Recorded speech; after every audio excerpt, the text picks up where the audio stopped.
Recording in progress.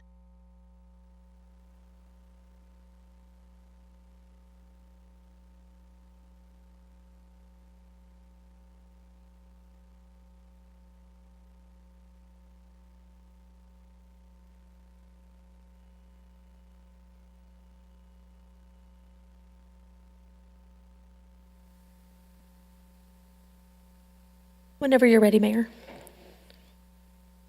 Thank you. I was looking for my glasses. I can't read without them. All right, let's start the meeting, Madam Clerk. Yes. I hereby call the Santa Ana City Council meeting to order.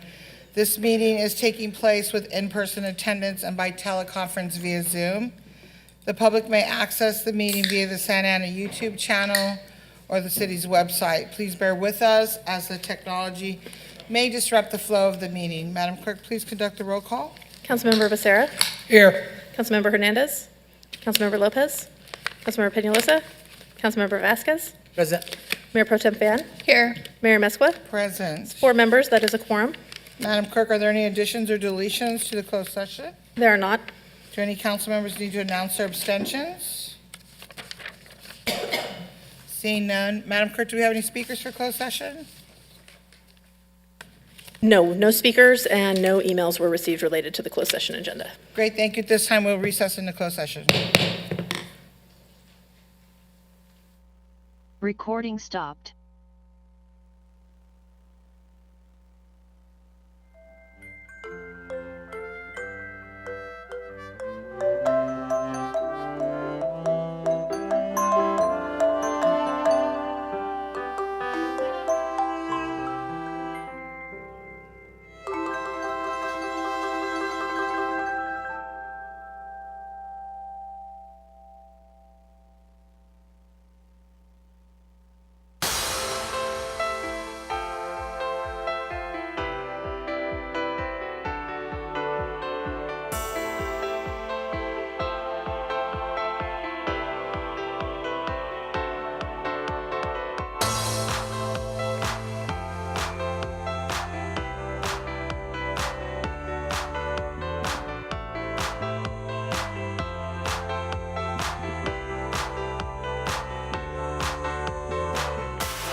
Recording in progress.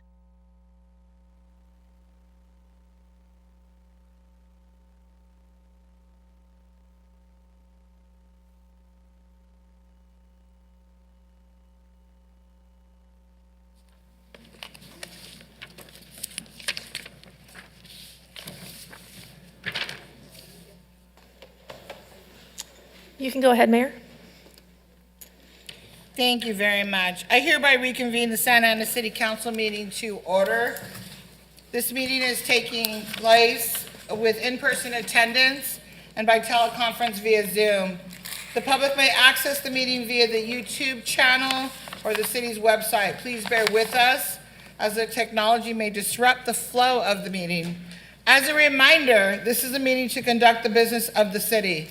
As mayor, I'm afforded the opportunity to call for a recess or break or to even clear the meeting room if a meeting becomes too disruptive to properly conduct business. Warnings will be provided prior to any action being taken. We appreciate your cooperation. For everyone's safety, per the fire marshal, please do not stand or place objects in the aisles, in front of the dais, along the back wall of the council chamber, or in front of the entrances and exits. Guidelines for members of the news media or anyone else who wishes to film or photograph the meeting are available in the lobby. During city council presentations and oaths of office, guests of individuals being recognized are invited to come to the front to take photos. Madam Clerk, please conduct the roll call. Councilmember Becerra. Here. Councilmember Hernandez. Councilmember Lopez. Councilmember Peñalosa. Present. Councilmember Vasquez. Present. Mayor Pro Tem Fan. Here. Mayor Mesqua. Present. It's 5 members present, and you have a quorum. Thank you. The first item on the agenda is the Pledge of Allegiance. Can I have, you know what, I'm going to have our new Chief of Police, Robert Rodriguez, officially.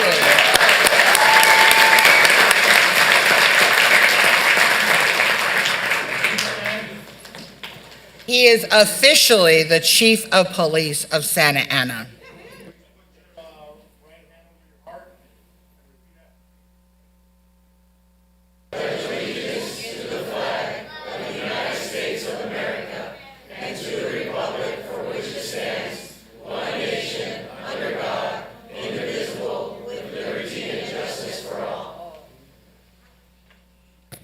Thank you, Chief. At this time, words of inspiration will be provided by Pastor Theodore Demetrius from Greenville Country Church. Please come to the podium, sir.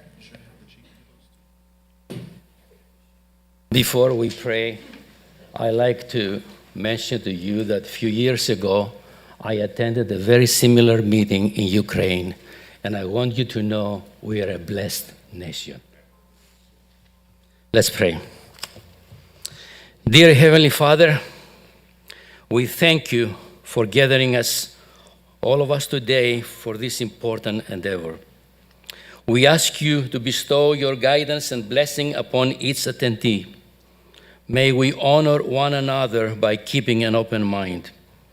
May we voice our truths and listen with an open heart. Bless everyone present today, and each one may be able to share his or her contributions and gifts. Grant us good health and safety, and also to the loved ones that are outside of this room. Bestow your peace and goodwill to all of us. We ask your wisdom and grace to use our talents for the betterment of others. May the activities related to this day be a success through your intervention. With gratitude, we offer our prayers to you. Amen. Amen. Thank you very much.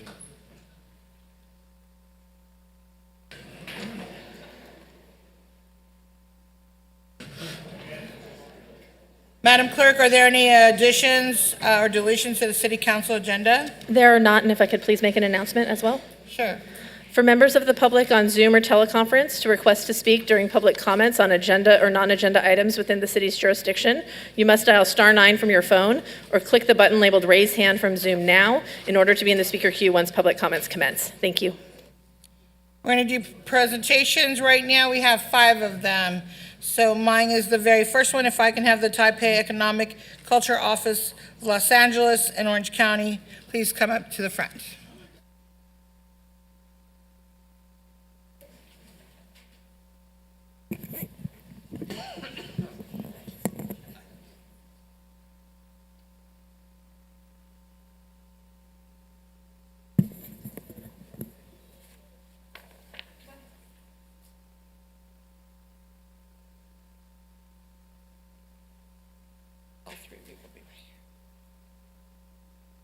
All right. I always need my glasses so I can see. Thank you, guys. Why are you standing behind me? You stand right here. Can't stand behind me. All right, let's do this. It is an honor to be here today to recognize the outstanding contributions of the Cultural Center of Taipei Economic and Cultural Office in Los Angeles, because they represent Santa Ana as well. I want to take a moment to express my heartfelt gratitude for your exceptional dedication to serving the community, fostering cultural exchange, and providing invaluable resources that enhance education, heritage, and cultural understanding. The Culture Center has made a significant impact by creating lasting connections across diverse communities. From offering cultural resources to promoting education and trade, your efforts have enriched both the overseas Chinese community and the broader multicultural identity of Southern California. The center has also been fortunate to collaborate with local overseas compatriots, communities, and schools to host a variety of meaningful cultural activities. Notable events include the celebration of Double 10th National Day and Taiwanese American Heritage Week here in Orange County. These events, along with the center's many other initiatives, are a testament to your commitment to celebrating and preserving cultural heritage while fostering unity and understanding across generations and cultures. It is with great pride that I present this certificate of recognition to the Culture Center of Taipei Economic and Culture Office. This honor celebrates your remarkable contributions and the transformative role you play in building a stronger, more connected, and culturally vibrant community.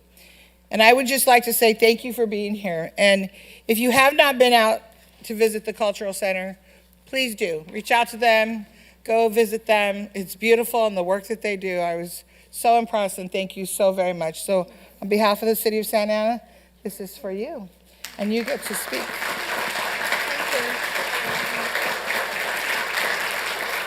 Thank you, Mayor Valerie and all council members. Tonight, I am so honored to be here on behalf of Director of Cultural Center in Santa Ana. Today, I'd like to announce that next year, 2025, will be our 20th anniversary for our Cultural Center since we moved from Los Angeles, Chinatown to Santa Ana. Ooh, 20th, yes. Here, I'd like to use this opportunity to thank for all the overseas Taiwanese American communities. Without them, I can't stand here on the stage. Thank you. This certificate belongs to all of you. Thank you. Anybody else? All right, let's take a picture, and then we'll invite the council to come down.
All right, if I could have Santa Ana College President Dr. Annabelle Neary, Dr. Jeff Lamb, Mary Haggerty, Coach Johnny Peoples, and very importantly, the members of the 2024 Western State Bowl champions, the Santa Ana College Dons. Get on up here.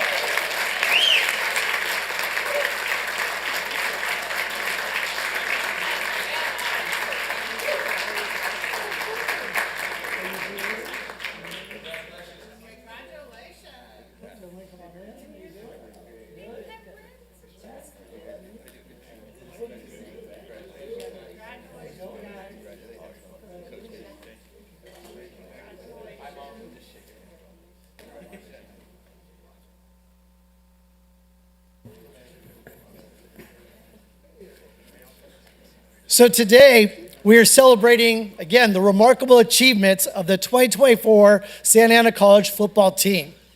On November 25th, the Dons claimed their second consecutive bowl game win by defeating the LA Southwest Cougars with a 35-20 victory in the 2024 Western State Bowl that was played right here in downtown Santa Ana over at the Bowl. That impressive win solidified the Dons' excellence on the field and their commitment to success. With an overall record of 8-3, the Santa Ana College Dons have proven themselves to be one of the top teams in the region, finishing third in the very competitive American Metro League standings. This achievement is a testament to the hard work, determination, and teamwork of every player, coach, and staff member involved. I would also like to take a moment to recognize the individual accomplishments that have made Santa Ana College's season even more memorable. So several players on this team earned honors for their outstanding performances. Malik Pea, Michael Anaya, and Owen Smith were named to the All-Metro League first team on offense. On the defensive side, Zamir Richardson and Christian Gabb earned spots on the All-Metro League first team for defense. Nathan Meek, William Salcedo, Nate Bento, and Aaron Hotchkiss were selected to the All-Metro League second team on offense. And then Joseph Oborny, Owen Tesh, Joey Fox, Jesse Vargas, Damian Gomez, Malachi Bay, and Aaron Hotchkins earned recognition on the All-Metro League second team on defense. Did I mention every single player on the team or what? I feel like the whole darn team was on the All-Metro League somewhere, right? So these honors represent not only the talent of these student athletes, but also their dedication, discipline, and academic excellence. So as we look ahead, we eagerly await the announcement of the all-regional and scholar athlete teams, where we know more of our Dons will be recognized for their outstanding contributions both on and off the field. Because I didn't name enough of the Dons tonight, so there's got to be a couple more we name, right? So the achievement of this team is a great source of pride for our community. I know it's a big deal for Santa Ana College, but it's also a big deal for this city. Last year, I had some of the alumni that came back that won a national title for Santa Ana College, and I know that this program is going that direction right now. So I'm very happy and proud to have you guys here, and I just want to say congratulations. And with that, Coach, there you go.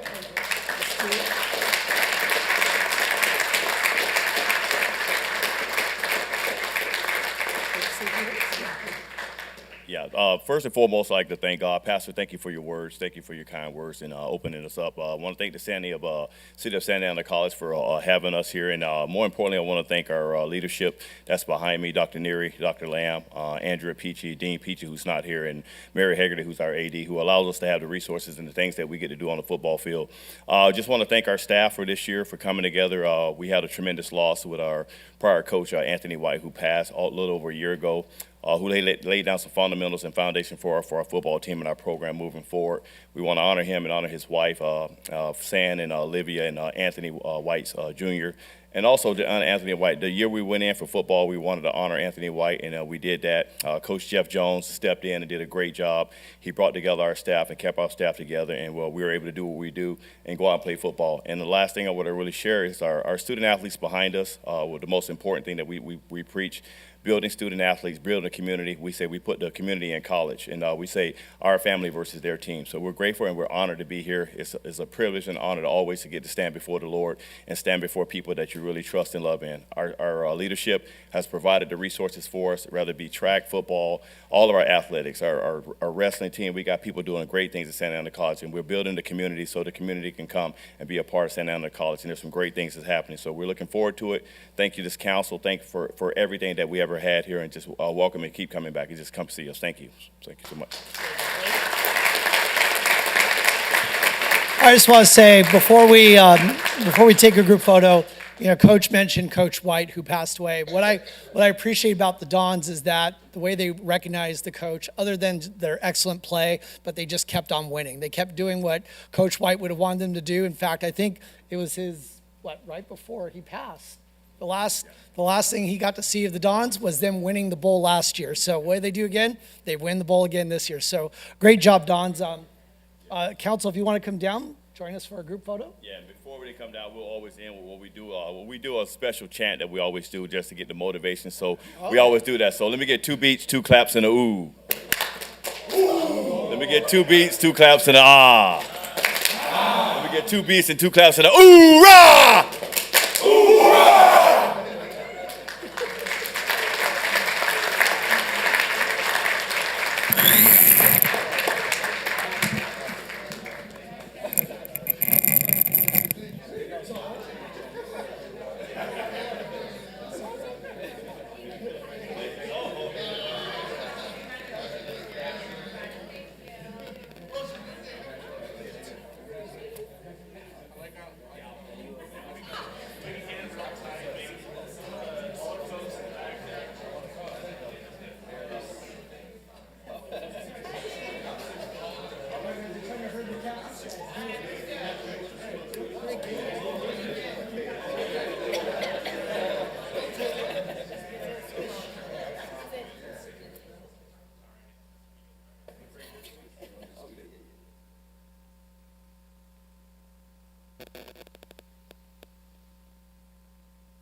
Next up is Councilmember Lopez, please.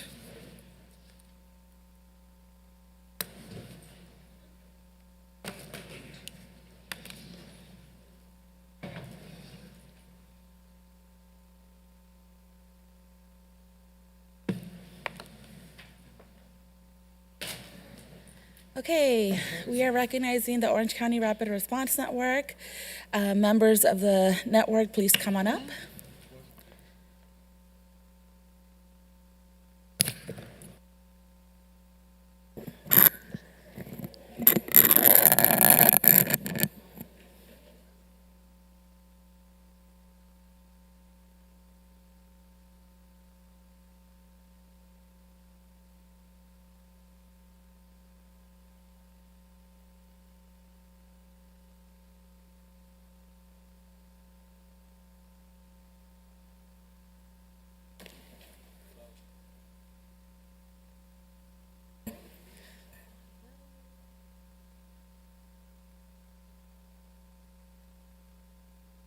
One of you hold this. Okay, so tonight we are going to be recognizing the outstanding contributions to our community, not just within the city of Santa Ana, but really countywide, that the Orange County Rapid Response Network has been doing for many, many years. And keep in mind, this is all volunteer work. So it is really both an honor and a privilege to recognize the vital work of the OC Rapid Response Network, an organization that has been transforming crisis response and empowering families across our community since 2016. In a time of crisis, we often witness incredible resilience, but that is not something that happens by chance. It is cultivated by those who stand beside us in our darkest moments, and the OC Rapid Response Network has done just that for thousands of families in our city, turning moments of fear into moments of empowerment. In the face of ICE enforcement, this organization has moved beyond crisis management and created a model of courageous organizing, ensuring that no family faces these challenges alone. The work of the Orange County Rapid Response Network is not only about responding to emergencies, but fostering long-term systemic change. They empower families to become agents of change in their immigration and criminal defense cases, ensuring that their voices are heard and that their rights are protected. This is a powerful and necessary shift, and one that is helping build a just, more society. The Orange County Rapid Response Network has also been at the forefront of advocating for critical legislative changes that protect our immigrant communities. They have championed transformative state-level legislation, and two recent examples of that are the HOME Act and the Vision Act, both of which had dangerous deportation loopholes that have torn families apart for far too long, and very proud to say that those pieces of state legislation have been supported by my office and other members of this council. Their work in pushing for these policies reflect a deep commitment to justice and dignity for every individual in our community, regardless of their immigration status. In addition to the advocacy they do at the state level, the organization has made significant strides right here in Orange County.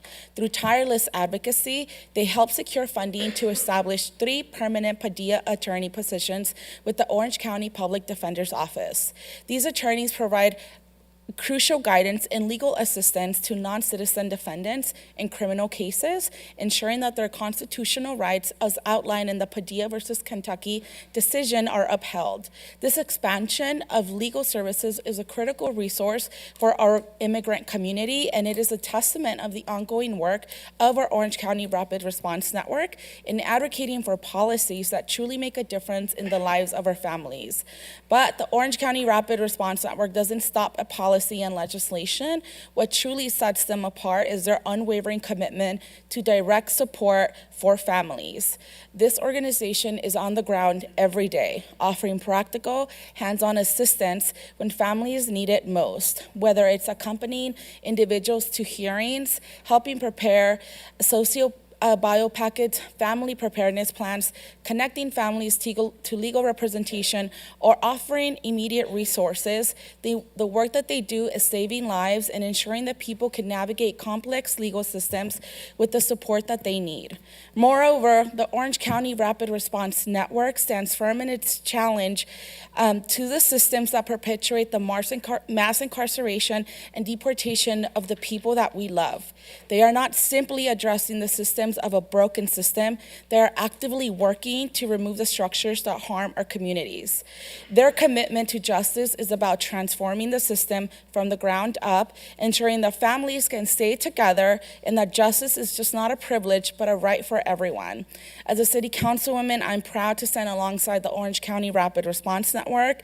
Their work truly exemplifies what it means to be a true community partner, working tirelessly for systemic change while ensuring that families receive the direct support that they need to thrive. to thrive, and I really encourage all of you to support and stand with organizations like the Orange County Rapid Response Network, which make our community stronger, more resilient, and more just. And we know and we firmly believe that together we can build a future where no family lives in fear, where justice is accessible to all, and where we stand united in the fight for dignity and equality. Now you're going to hear from Sandra and other speakers of the Rapid Response Network. Thank you.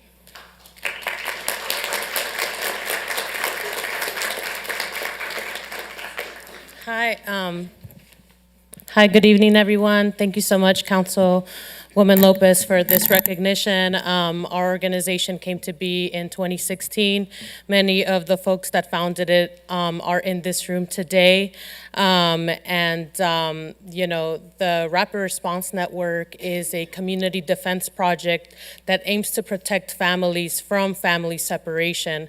And we see this every day, right, through the criminal justice system, through the immigration detention system as well.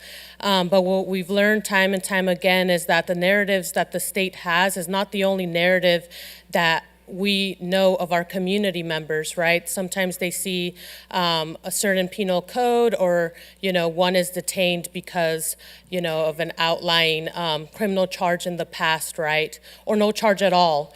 And so the narratives that we create in this space have been powerful in challenging the mass incarceration and detention of our community members.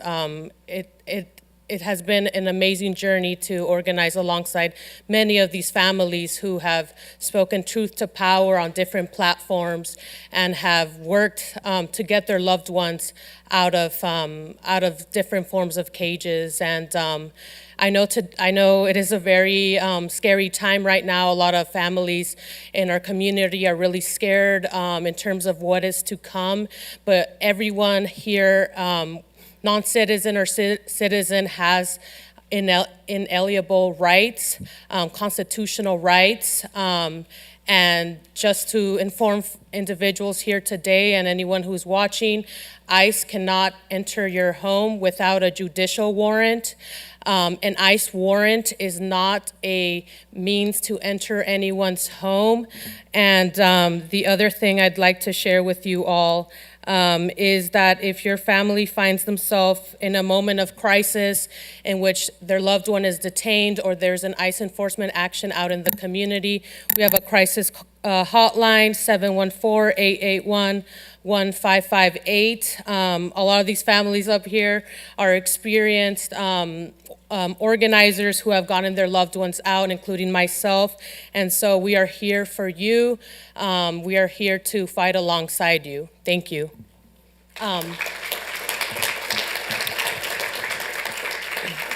And I would like to pass it on to Laura Hernandez. Hi, everyone. Hi, everyone. Thank you. I just want to say real briefly that I'm really proud of the fact that our City Council is recognizing the Orange County Rapid Response Network.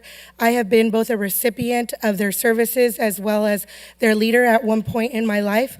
And I can share from personal experience that without the help of the Orange County Rapid Response Network, I don't know where I would be right now.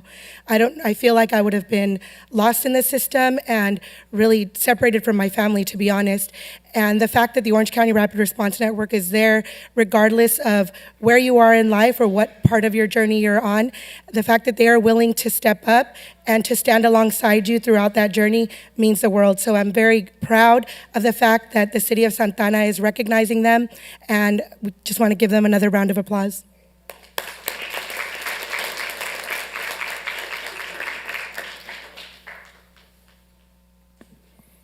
Hi, everybody. My name is Casey. I'm a member of the network, and Sandra asked if I could say a bit about what we do. And I think for a lot of us that volunteer with the network, it's because we're impacted or we have impacted families. And a lot of what we go through, so it isolates us and makes us feel ignorant. But when we come together in these kinds of organizing spaces or alternative resources, we realize there's power in the knowledge that we share in each other and deciding to take actions together.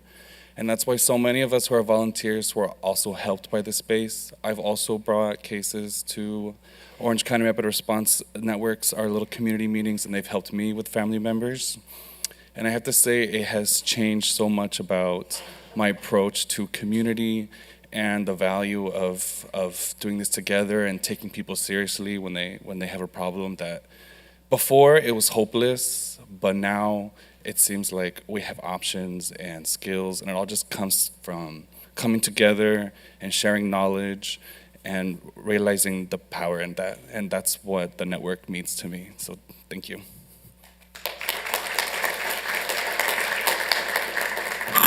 So you heard a little bit about what the network does, and we will be at all of our community events distributing cards that have a quick Know Your Rights in the back, but has the hotline information. If you know anybody, any family in need, please share this resource with them. We want to make sure that our community is educated with factual information.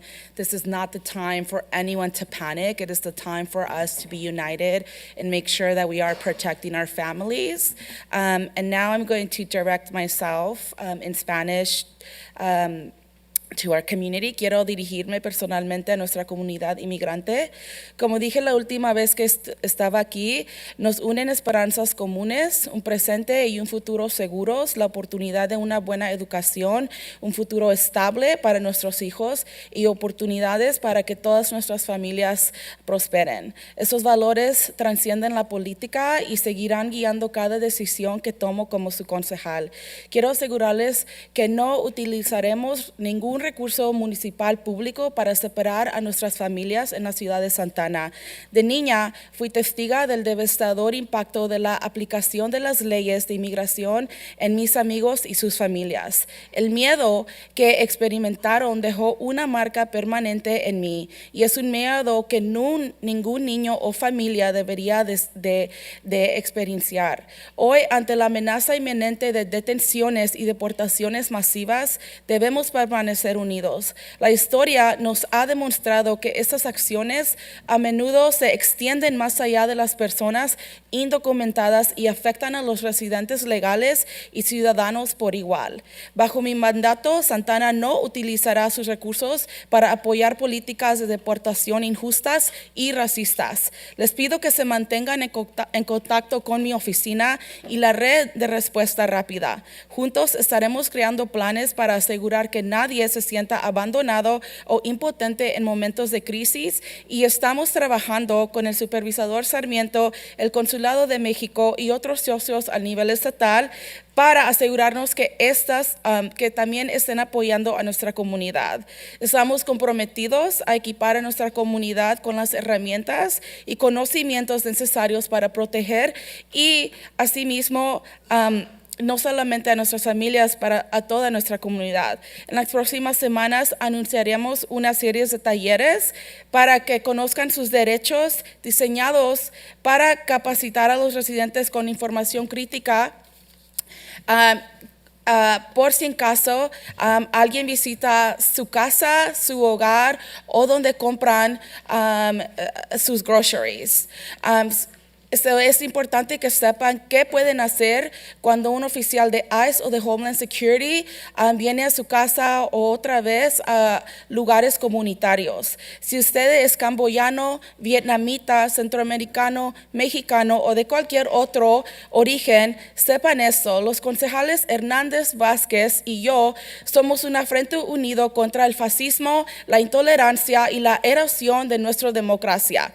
En Santana lucharemos para proteger a nuestros padres, nuestros hermanos, nuestros vecinos, todos los profesionales que están en DACA y la gente común que vive en miedo de lo que pueda traer el mañana. Esto no es un momento para la desesperación, sino de la vigilancia y la esperanza. Juntos estamos comprometidos a trabajar hacia un futuro más brillante donde cada familia puede prosperar sin miedo. Thank you very much.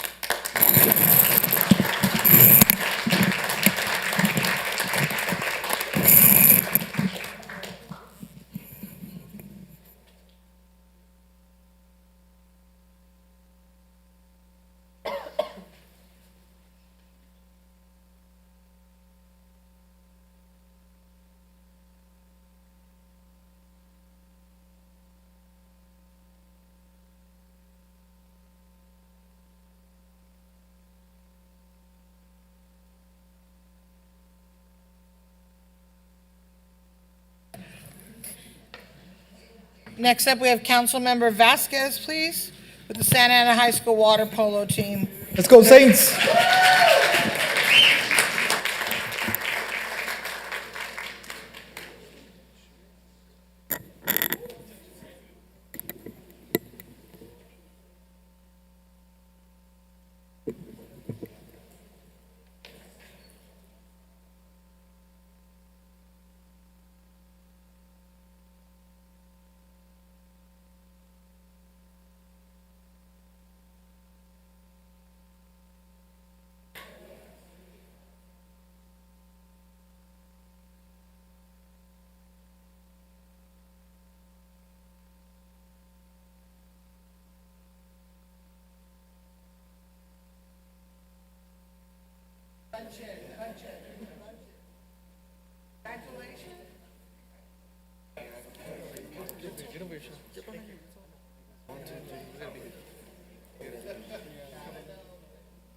Wow, this is an amazing group. Tom Mumberg is office here. We're presenting with Tom Mumberg in his office. The state senator wants to come and recognize you as well. I don't know if they came, but today I have the honor of speaking about a group of athletes who have not only made history, but exemplified the true spirit of teamwork, dedication, and pride. And I'm talking about no other than the Santa Ana High School water polo team. This season, the Saints water polo team has proven to be unstoppable. With an incredible overall record of 27-4, they have shown resilience, determination, and commitment to excellence in every match. Their journey was nothing short of remarkable, but what stands out the most is their undefeated record in league play at 6-0, earning them the first ever league title in the school's history. This is a monumental achievement that has etched their names in the record books forever. Their banner's going up in the gym. Banner in the gym, awesome. But that's not all. This talented group of athletes also dominated the Corona tournament and bringing home first place and showing the entire region what Santa Ana High School was made of. They didn't stop there. Our team made it to the CIF semifinal, fighting every step of the way, proving their skill and heart on the grand stage. As if that weren't enough, we had the honor of celebrating 4 outstanding players who earned all CIF awards. Who's that? Stand forward. Who's our all? Yeah. All right. Our team has made it to the CIF final, fighting every step of the way. But above all these incredible achievements, there's only one thing that truly sets them apart: the unwavering bond they share. This season wasn't just about the individual accomplishments or breaking records. It was about building something greater together. It was about a culture of championship. It was about playing for each other, supporting one another through every challenge, and most importantly, doing it as a Saints family. The success of this team is not just a result of the skill in the water, but the heart and unity that's shown both in and out of the pool. The dedication, the teamwork, and the love for the game have made this season one to remember. To the players, the coaches, and everyone who supported them, to the families, the mothers, the dads, everybody who gave you guys love, to how much you guys showed love for each other. One of these kids was sick and had a cold. The other kids brought in medicine and chicken soup. And these guys love each other, and they brought it, and it showed. Here's to the Santa Ana High School water polo team. Your legacy has just begun. Join some words. Thank you, Coach. Appreciate you. Well, you want to say some words? Or? Okay, go ahead. You go. My name is Yadiel Cecilio. My teammates know me as Cecilio, and I'm the captain of the water polo team. I just want to say thank you to all the parents, because without them, all this support the support was what really carried us this far. And I just want to say thank you to everyone and who came and supported our games, who gave us food and cooked for us, because there'd be times where we'd have people come and just cook for us, or they just come buy us snacks for our games and stuff. So I just want to say thank you to all the parents. Now I'll pass it over to Matthew.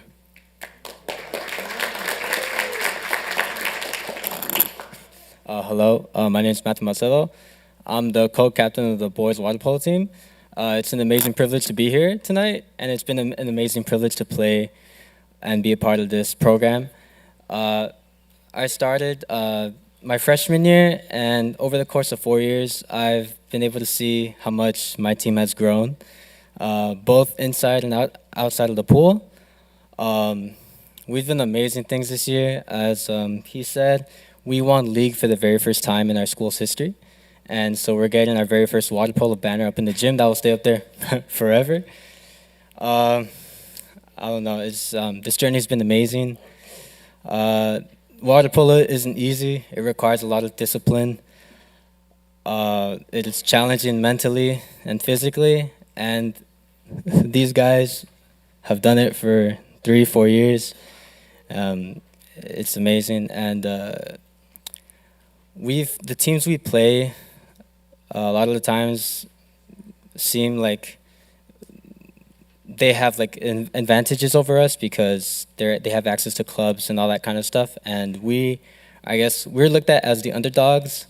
So when people look at us when we walk inside of a pool, it's like they're laughing at us, but like we overcome, and we go out there and we show them what we can do, and it's amazing. But really, none of this would be possible if it wasn't for our amazing Coach Meyer. So I think we should.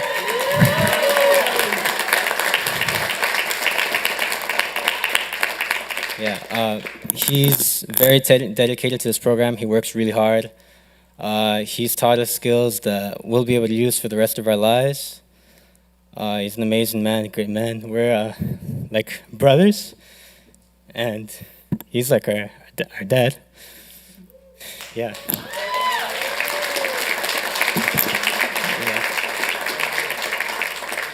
It's been an amazing privilege. Thank you for having us, and these guys are amazing. Thank you. So.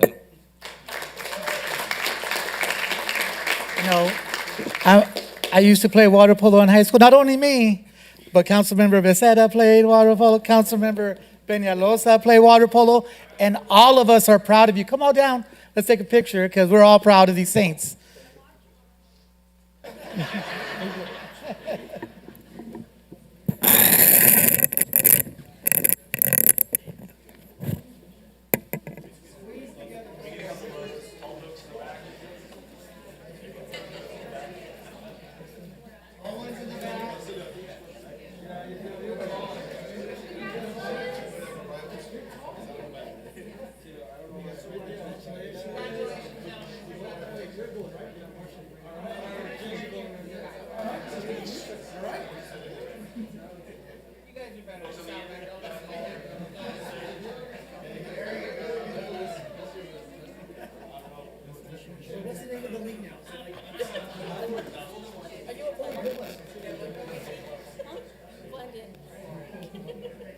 I'm on the team now too.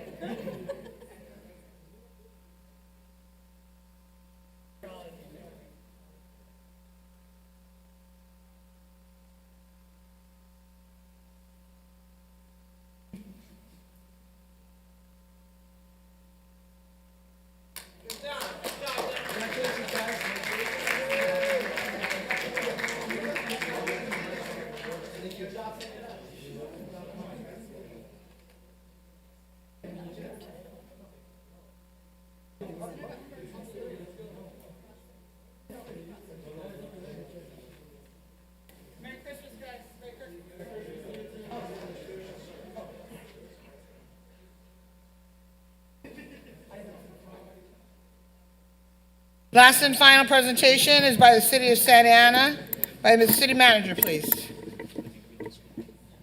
Assistant City Manager Steven Mendoza will read a proclamation for our... We need to have quorum, please. Okay. Go ahead, sir. So Assistant City Manager Steven Mendoza will read a proclamation on behalf of the City of Santa Ana honoring Tom Bistry in recognition of his retirement and 37 years of dedicated service for the City of Santa Ana. Let me be clear about that.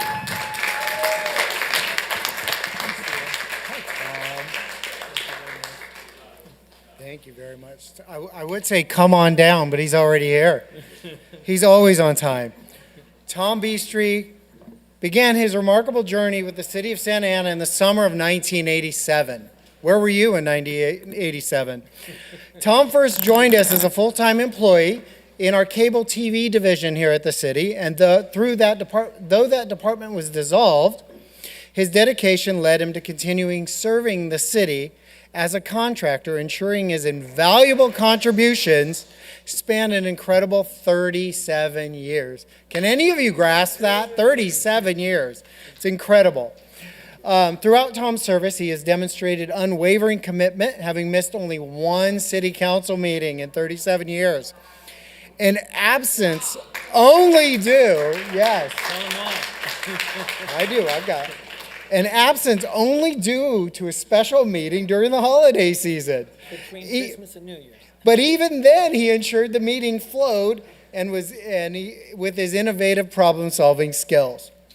Tom has witnessed and supported countless significant and memorable city council meetings over the decades, providing steadfast service and expertise that has contributed to the city's progress and governance.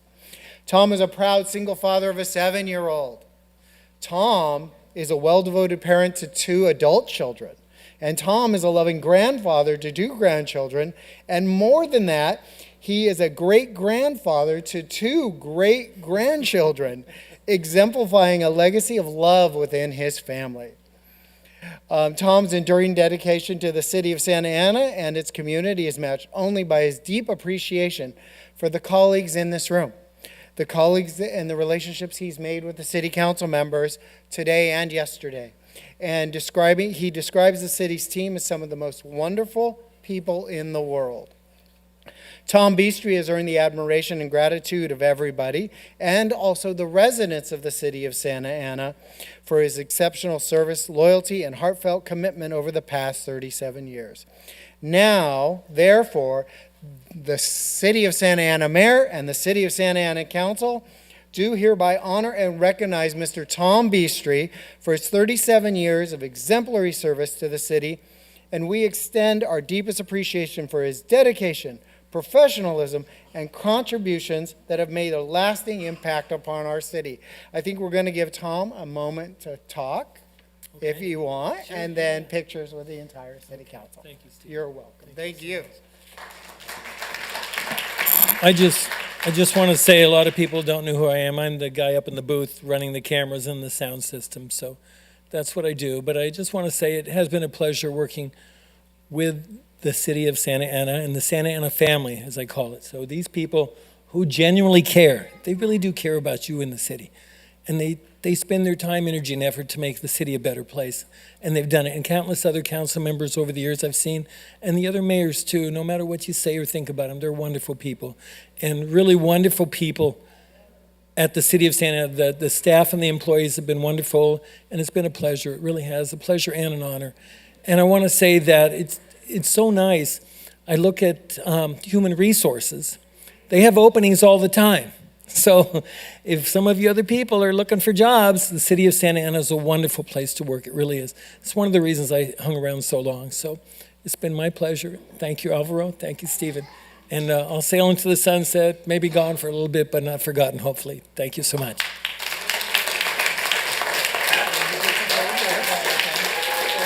You can hold this if you like.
if the council would be okay with the changes, I'd like to see if we can approve item 9, 10, and 11 for appointments of commissioners. So we have some kids that have homework and they're in finals. I'll make a So motion to approve, Madam Mayor. I'll second. And it's the swearing in of all the commissioners again that have agreed to serve. We thank you for your service, so let's prepare to vote. A motion by Councilmember Peñalosa, seconded by Mayor Amezcua, to hear items 9, 10, 11, approve them at this time, out of order of the agenda. Councilmember Becerra? Yes. Councilmember Hernandez? Yes. Councilmember Lopez? Yes. Councilmember Peñalosa? Yes. Councilmember Vasquez? Yes. Mayor Pro Tem Fan? Yes. Mayor Amezcua? Yes. 7 ayes, no nays, motion carries. If the commissioners from item number 9, which are Mayor Amezcua's citywide commissioners, could please come forward to be sworn in at this time.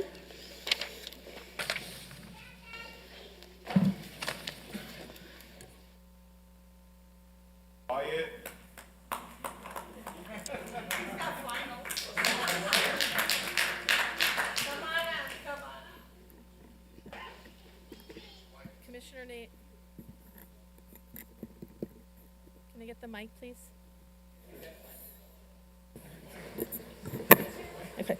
Commissioners that were reappointed by this item: Dr. Maria Susie Lopez Guerra, Ana Laura Padilla, Mario Alvarado, Irma Joregui, Celica Diaz, Ernesto Gomez, Christopher Leo, Danny Vega, Timothy Johnson, and Wyatt Malfavon. Not all of them are here. We'll swear the other ones in at a later date. If you could please raise your right hand and repeat after me. I state your name. I, Ernesto Gomez, Do solemnly swear do solemnly swear that I will support and defend the Constitution of the United States and the Constitution of the State of California and the Constitution of the State of California against all enemies, against all enemies, foreign and domestic, foreign and domestic, that I will bear true faith and allegiance that I will bear true faith and allegiance to the Constitution of the United States to the Constitution of the United States and the Constitution of the State of California, and the Constitution of the State of California, that I take this obligation freely and I take this obligation freely without any mental reservation without any mental reservation or purpose of evasion, or purpose of evasion, that I will well and faithfully discharge and I will well and faithfully discharge the duties upon which I am about to enter. the duties upon which I'm about to enter. Congratulations. Thank you. Congratulations.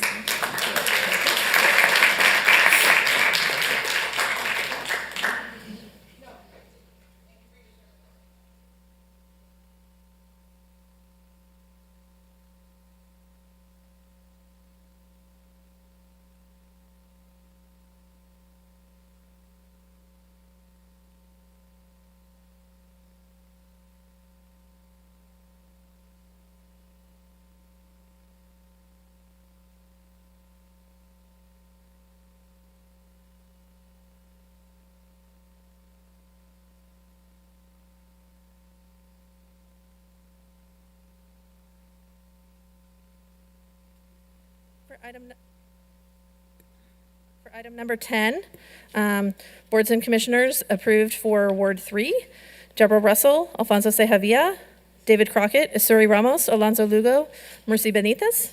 Any of them are present to be sworn in at this time?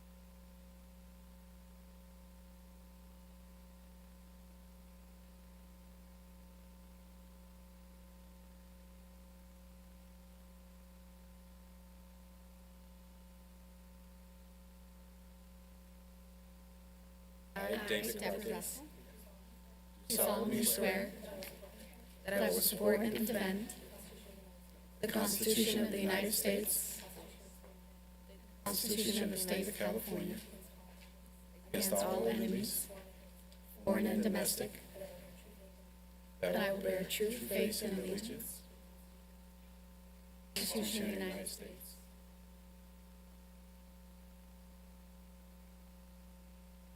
take this obligation freely, without any mental reservations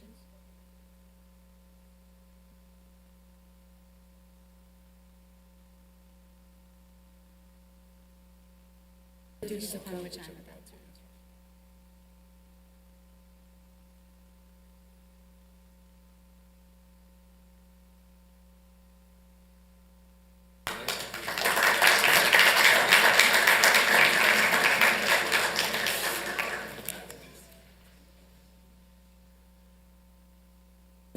And the last one from agenda item 11, Ward 2 representatives, Lawrence Klein, Oscar Rodriguez.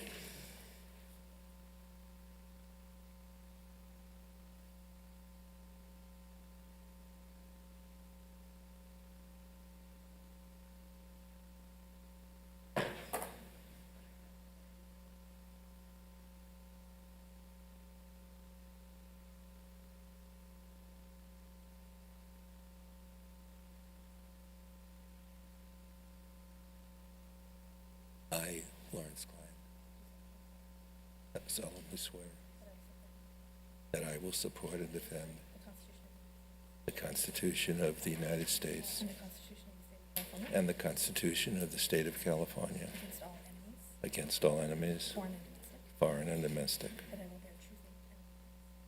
that I will bear true faith and allegiance to the Constitution of the United States and the Constitution of the State of California, that I take this obligation freely without any mental reservations or purpose of evasion, and that I will well and faithfully discharge the duties upon which I am about to enter. Thank you. Thanks.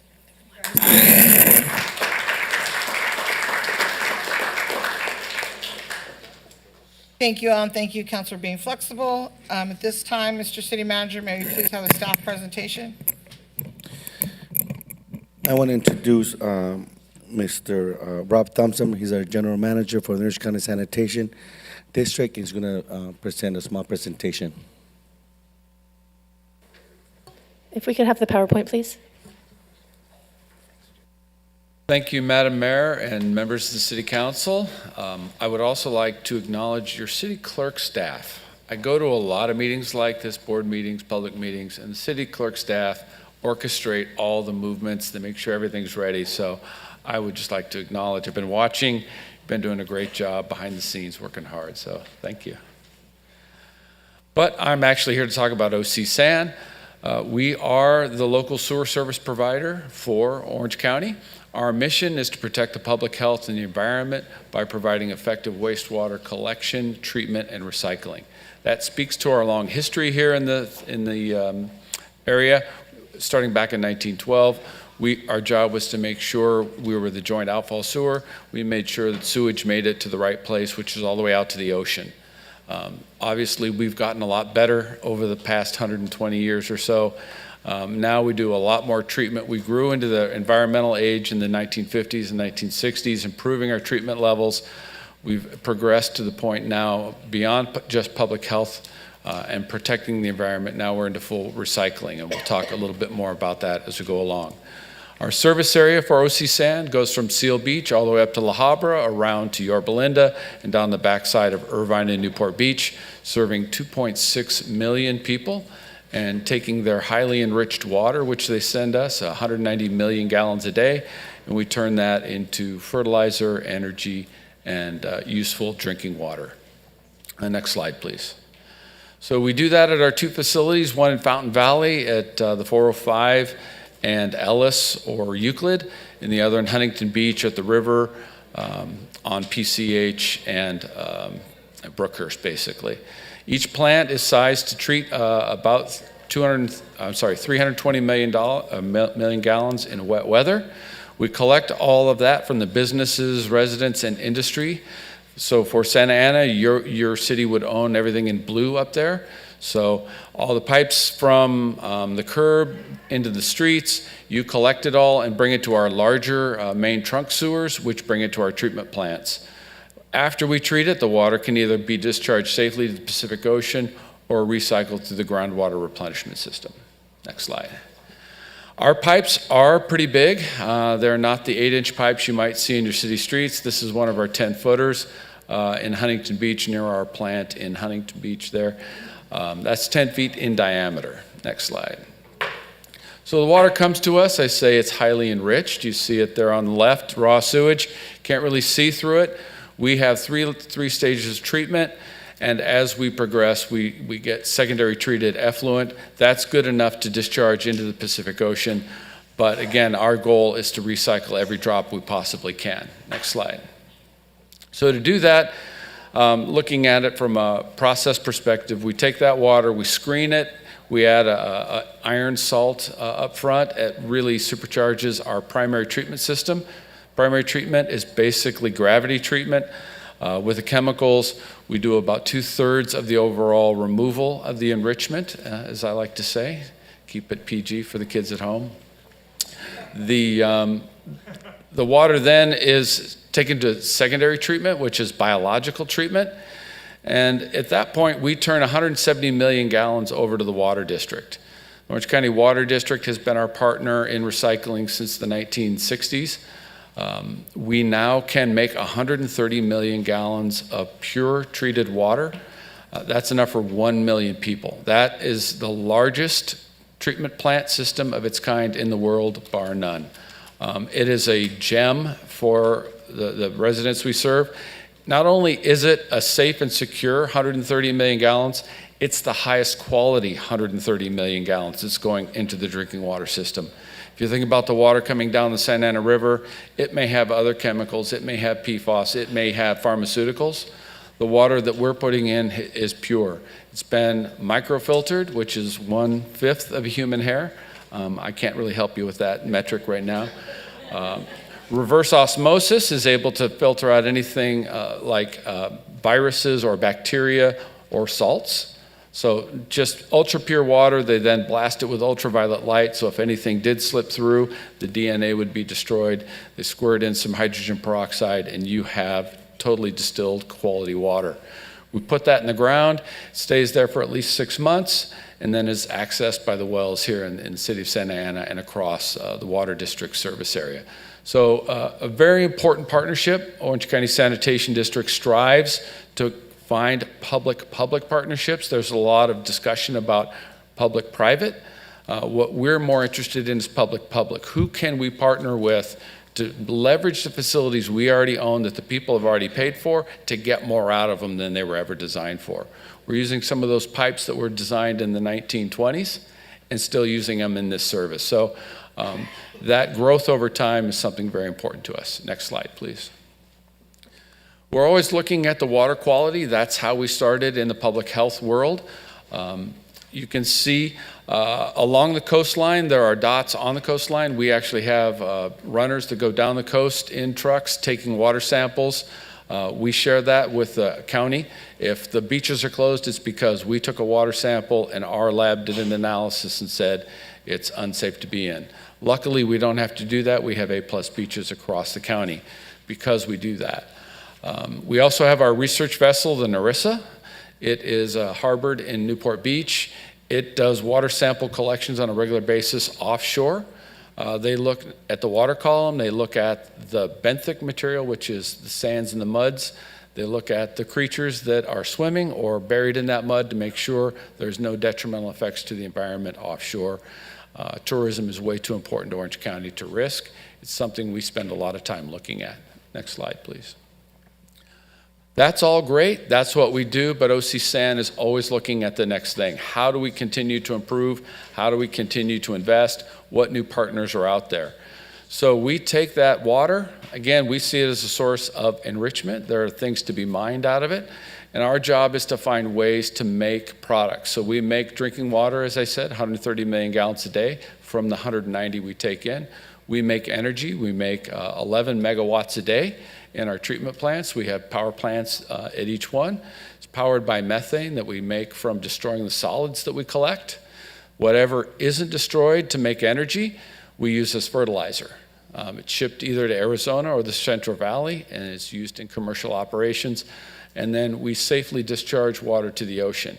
And that's important, that discharge. That isn't a waste of water. It's carrying 3 million pounds of salt a day to the ocean. If we didn't have that discharge, salt would be building up in the aquifer, and you'd see harder and harder water in the aquifer. This is a great way to transport all those millions of pounds of salt, which naturally curve back out to the ocean. Next slide. We're also looking to be innovative. One of the new technologies, and this is a science experiment, I apologize, but I am an engineer. I do love my science. You're all taught that there are 3 stages or 3 phases of water, that water is either ice, it is liquid, or it is steam or vapor. But there is a 4th, supercritical. At above 3,200 pounds per square inch or above 374 degrees Celsius, water changes its phase and changes its properties. At that supercritical phase, oil and water mix. So a lot of the things you were taught as a kid, water is a universal solvent. Not in the supercritical phase. Salt falls out. We can use those properties, and we're designing a machine with a company called 374 Water to take the sludge that we make, which has some harmful chemicals in it, PFOS, PFOA, which I'm sure you've all heard about in the water system. It's everywhere. It does tend to build up in our solids. By using the property that you see here, we can actually destroy PFOS, we can destroy PFOA, we can destroy microplastics, and we can destroy pharmaceuticals.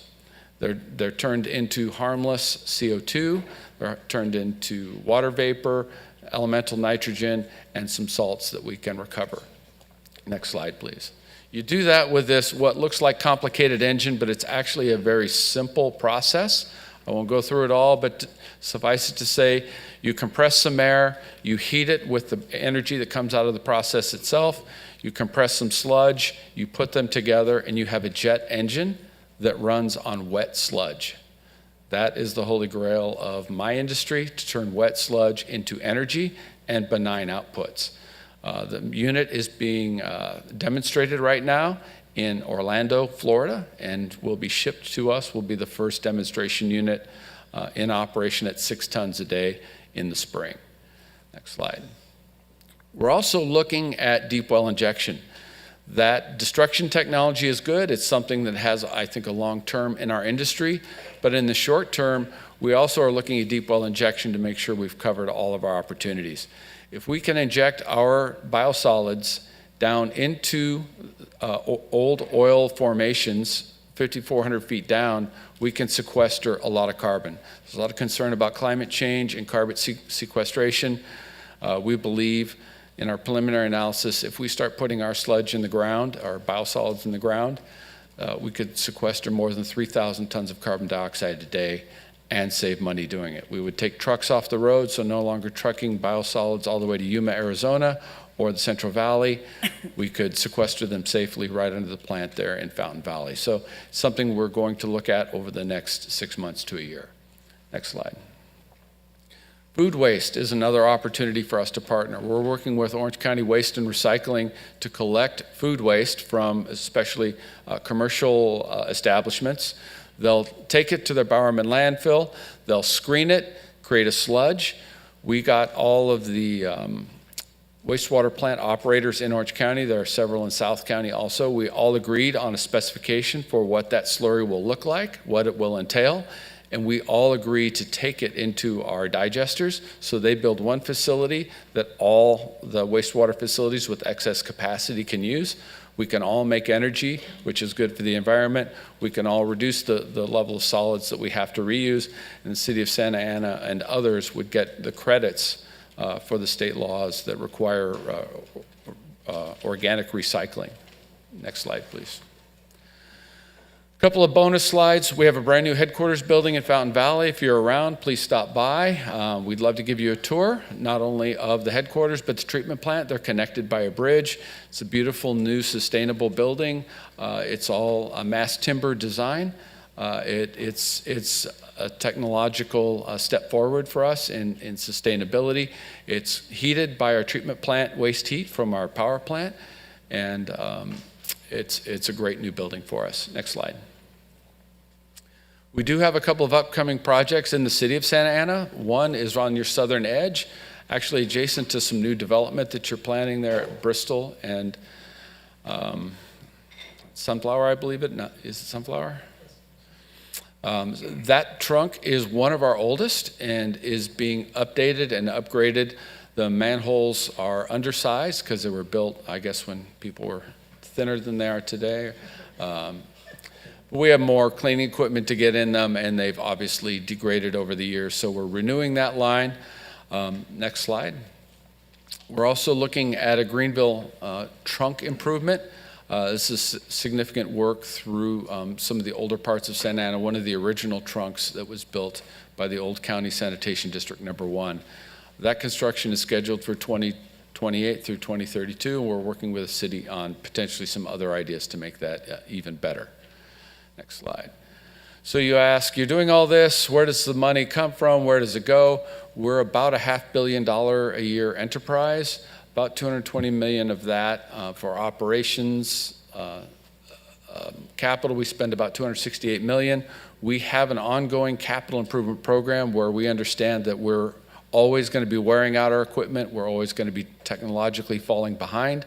So we invest consistently and constantly in our plant, one area at a time, and we address all of our needs going forward. That makes for a very efficient delivery system. Most of our fees come from single-family dwellings because we're mostly a residential county. I'll show you our rates on the next slide. Our property taxes, we get a little bit of that property tax increment. So you can see we are well-balanced. We are pay-as-you-go. We don't borrow money for capital.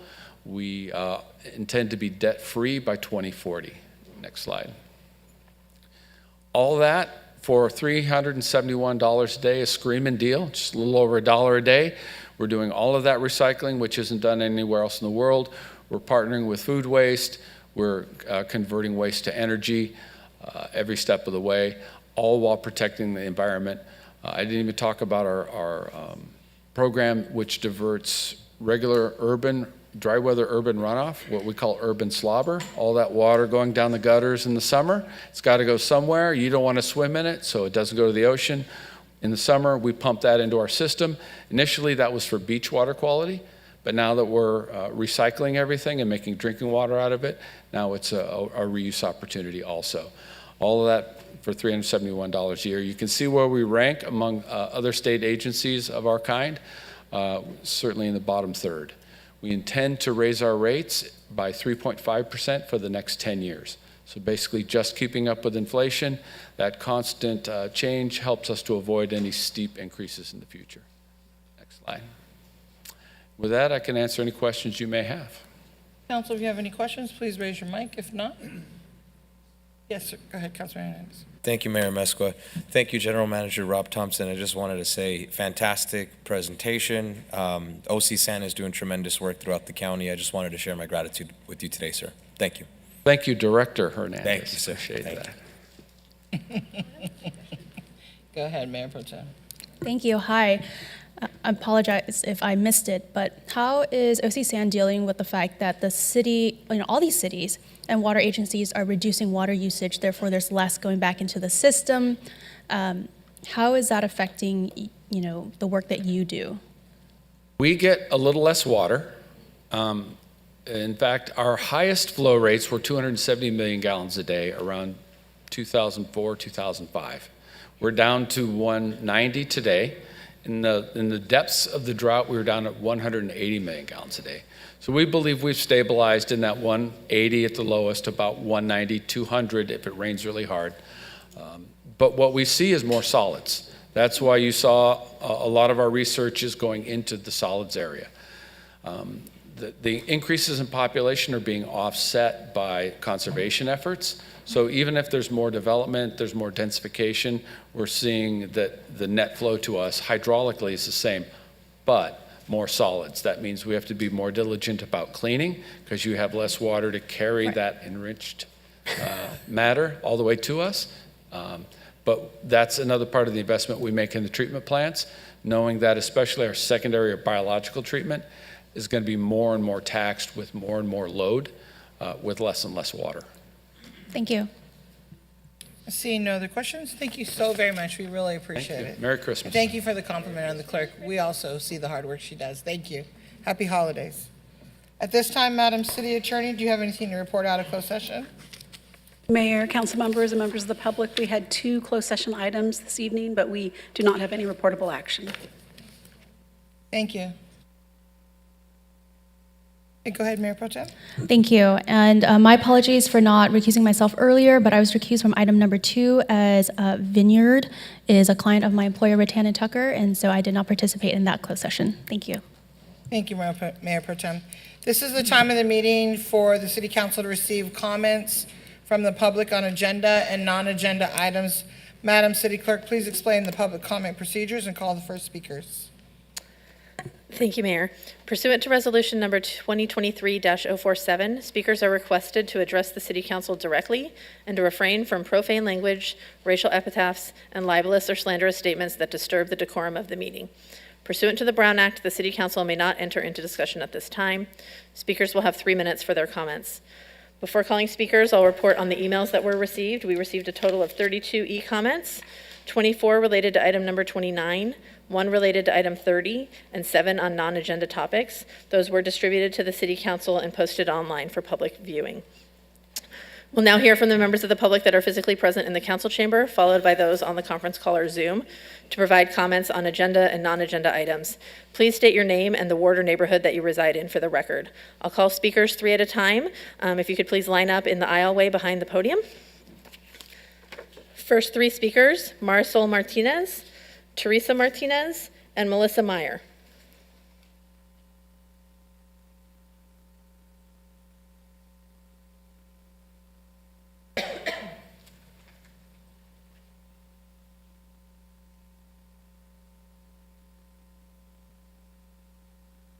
Hi, my name is Marisol Martinez. I'm the parent at Junior in Nova Academy Early College. My daughter has been excellent in Nova Academy because they have the whole programs and service they provide for the kids there. It's excellent. It's wonderful. Nova Academy had the right choice for my daughter because my daughter, the first time she selected a high school, she asked me, Mom, can we check 3 high schools? And when I say, oh, we know it's no university for checking high school yet, and say no, because it's my preparation for it starting now. So we check every high school and everything, and I don't want to put the other ones down, but Nova High School is the right one for her. And now she wants to be a cardiologist, and she's had good grades and everything.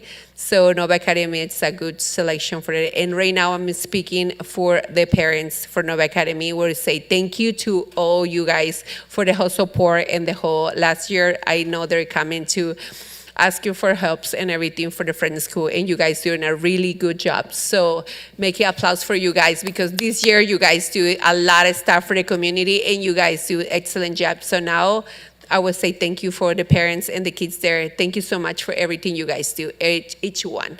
Thank you. Teresa Martinez, followed by Melissa Meyer and Claudio. Hello, members of the City Council. My name is Teresa Martinez. I'm one of the juniors of Nova Academy. You heard my mother speak. I'm here, part of the students from Nova Academy, to say thank you for all the stuff you have done for our school, the opportunities our school gives us, and the community around us with community events that you guys have done to give us community service hours that connects us to our school. I'm also grateful for the events that some of you City Council members have come to our school to check, as also from our senior interviews to help our seniors as well. And because I chose Nova as my high school, I am proudly to say that I want to become a cardiologist and neurologist by the help of my teachers and admin for being a support. So thank you very much. I'm here to represent the students and parents to say thank you for all the help you guys have done for the city of Santa Ana and mostly for Nova. Thank you. Melissa?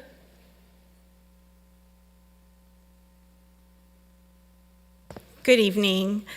My name is Melissa Mier, and I'm an administrator at Nova Academy Early College High School. And my presence here today is not to ask for anything, but just to show thanks and gratitude. And it gives me just so much joy to have such a supportive group of council members and our mayor, Amesqua, representing our city and the needs of our city. On behalf of Nova Academy, I'd like to thank each and every one of you for your support, both as our city council and as individuals. You listened to our comments and concerns regarding the OC streetcar construction and staging last year. And you helped us address the homeless encampment surrounding our school community. You provided security at Sasser Park and the fountain in front of our school. Today, with your support, our campus feels and looks so much safer, and we are extremely appreciative. This school year, Nova Academy celebrates its 20th anniversary, serving students and families in Santa Ana throughout Orange County. And we would like to invite all of our council members to our 20th anniversary celebration. So I do have some invitations for all of you, which I will leave here. And Claudia has yours, Mayor Amesqua. But we do hope that you can make it. We will be celebrating on February 26th. We are part of Ward 5, and we'd love to have all of you there. Thank you so much. Next three speakers, Claudio, John Ramirez, Carlos Perea. Buenas tardes. Hace un par de semanas en esta misma Cámara se escuchó decir que en el ítem now número 29 hoy en día no ayudaría a reducir la población de homeless. Al mismo tiempo, nadie dijo que el gobernador Newsom ya ha gastado más de 24.000 millones de dólares en servicios para los homeless. Entonces, ¿por qué queremos seguir disminuyendo la calidad de vida de los vecinos de Santa Ana cuando ya se ha hecho más que suficiente para ayudar a aquellos que no tienen vivienda? Hoy no solamente estamos inseguros de salir a caminar en nuestro propio vecindario, sino que también estamos pagando los taxes más caros del condado. El concejal Hernández ha trabajado duro para traer a la ciudad de eventos que se han mudado de ciudad, si mal no recuerdo, enfocados hacia la comunidad afroamericana y a la comunidad chicana. ¿Por qué no le pedimos a ellos que pongan el dinero necesario para montar una clínica y ayudar a aquellos que en la calle con problemas mentales? ¿Por qué no se le pide a Chispa y Harbor Institute que compren un lote, edifiquen casas y las regalen a los homeless? Pídanle como me piden a mí que pague taxes, porque hacer caridad con el dinero de otros es muy fácil. Pídanle a aquellos que desean ayudar, pero o déjenme de matarme en taxes a mí, o denme una calidad de vida similar a la de que se puede vivir en Irvine y no a una del tercer mundo, ¿no? De un país del tercer mundo. Ya que no he visto la intención de bajarme los taxes, por favor pasen el ítem número 29 y mejoren la calidad de vida de los vecinos. Gracias. John Ramirez, Carlos. We need the translation, Oh, please. thank you, sorry.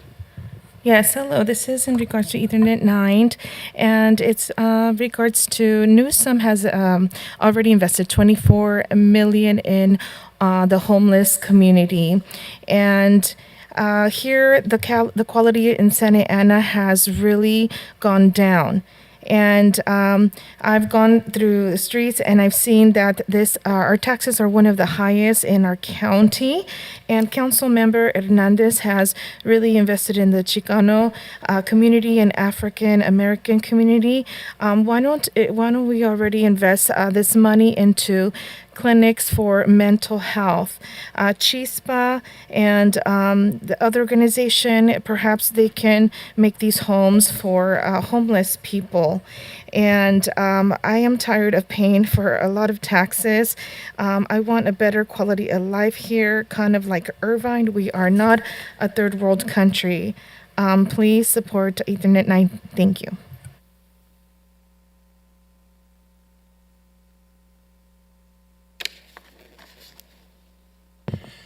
Good evening, Mayor, council members, and city staff. My name is John Ramirez. I'm a resident of Ward 2 and a resident of the city my entire life.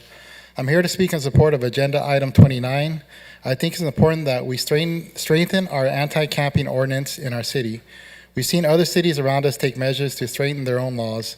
So it only makes common sense that our city, which suffers the worst out of all of them when it comes to homeless encampments, open drug use, and public defecation, that we should and must strengthen our own laws as well to combat this.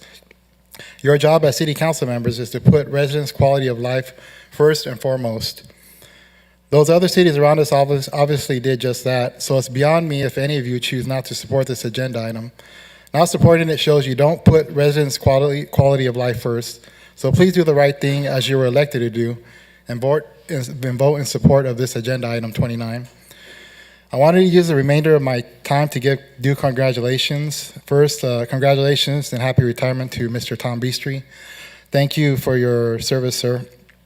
Due to personal time constraints, I didn't make it to the Bowers Museum to congratulate you all in person as I usually would on you winning another term on council. So I want to say to Councilman Hernandez, congratulations, Jonathan. To Councilmember Lopez, congratulations, Jesse. And to our Mayor Pro Tem, congratulations and happy birthday. Happy birthday, Ty. And finally, congratulations to our mayor, the people's mayor, Mayor Mesqua. Congratulations. Congratulations to our newly appointed Chief of Police, Chief Rodriguez. Well-deserved, sir. I know you'll do an amazing job as our officials chief, just as you did the past year as our acting chief. Congratulations and best of luck to you, sir, and stay safe. And finally, I want to say congratulations to retired Deputy Chief Esparza and for serving our city for 28 years with our police department. Me and Henry have been friends for quite some time, and he's shown me through actions that he cares about our city. He's a good man and was dedicated to our city. Thank you, Henry, for your 28 years of service to our city, and best of luck to you in retirement. Thank you, Mayor, City Council, and City staff. You all have a good evening. To our fire and police personnel present, thank you and stay safe. Merry Christmas and Happy Holidays. This concludes my comment. Thank you. Carlos Perea, Olivia Arzarte, Tim Johnson.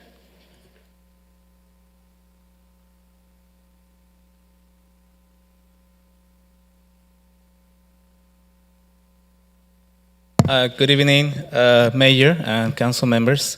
My name is Carlos Perea. I'm the Executive Director for the Harbor Institute for Immigrant and Economic Justice. I'm here to speak again in support of Agenda Item 31, the city recognizing the harm and the impact to the family of Edgar Vargas and the immigrant community in general for the assault and wrongful transfer to ICE of Edgar Vargas by the Santa Ana Police Department in 2014. First, I want to express my gratitude to Councilmember Vasquez, Councilmember Hernandez, Councilmember Fan, Councilmember Peñalosa, and Lopez for considering bringing this formal apology to the family. I was very disappointed to hear Mayor Mesqua and Councilmember Becerra, your opposition to this resolution. In this case, we highlighted the last time around that it was very important to the community because it sparked the conversations and the need at the time for the city to become a sanctuary ordinance to prevent incidents like that to happen ever again. It was an important moment for the Latino community as well, because oftentimes we forget that Latinos can be impacted by police brutality. And so at that time, the case, the very upsetting case of Edgar Vargas raised the long-standing concerns of the community about police misconduct and collaboration with ICE. And so we again are here to ask you that you support this resolution. It doesn't take anything away from you. It doesn't take anything away from you for finally recognizing a wrong. And it don't tell us that it is wrong because more people that were harmed by these actions will come and ask for forgiveness. What is wrong with that? What is wrong with that? You did not have the same arguments about formally apologizing to the Chinese community for the burning in Chinatown, which was horrible and impacted the community in so many ways. So do not make this about a political issue for you. This is about righting a wrong. Finally, I would like to also ask on behalf of the family to strengthen a little bit the resolution. We appreciate city staff for working on it. It was fantastic. We just want to make sure that in the fifth paragraph, what it includes, the city recognizes the impact it has had on the community, that it also adds language to say that it recognizes the impact on the family of Dr. Vargas. And lastly, we would like to have language for the city to reaffirm the city as a sanctuary city on this resolution as well. So thank you very much.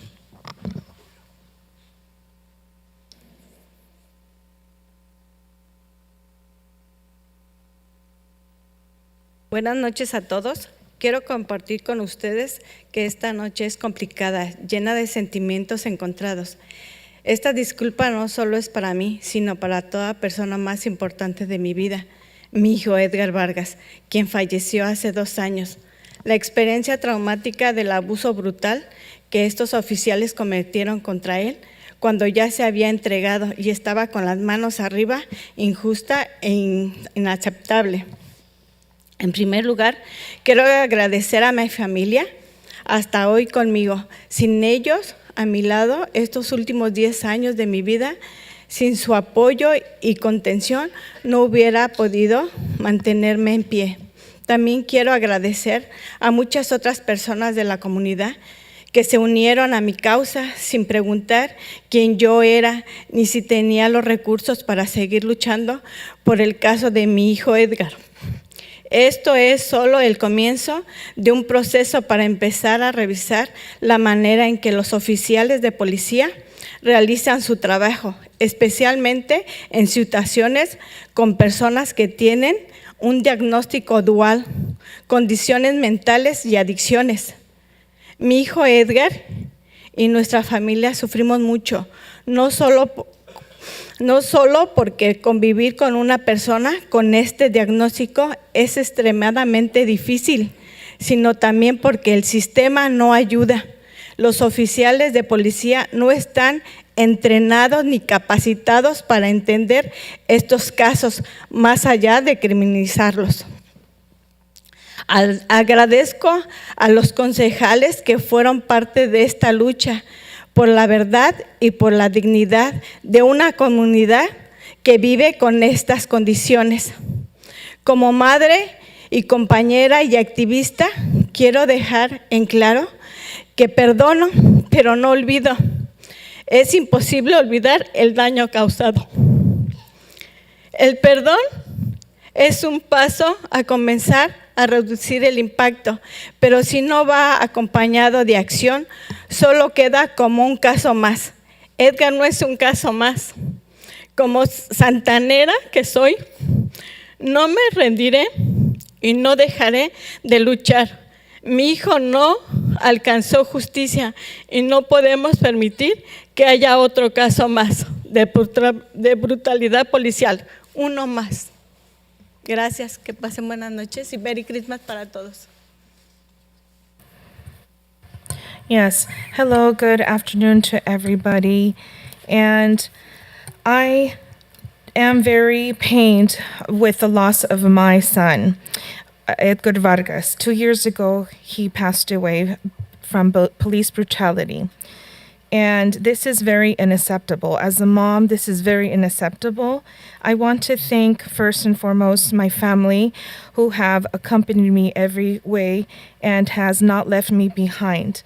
I also want to thank the community, members of the community who have helped me in this cause and who have provided me with resources to fight this case against this case of my son Edgar.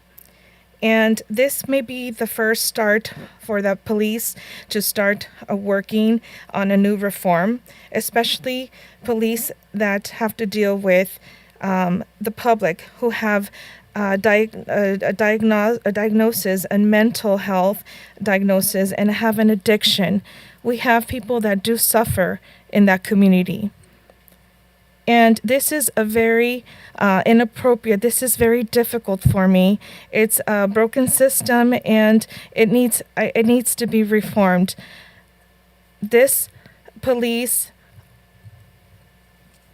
This should have not happened because we don't want no more cases to evolve because of this. I am thankful for the council members for their support,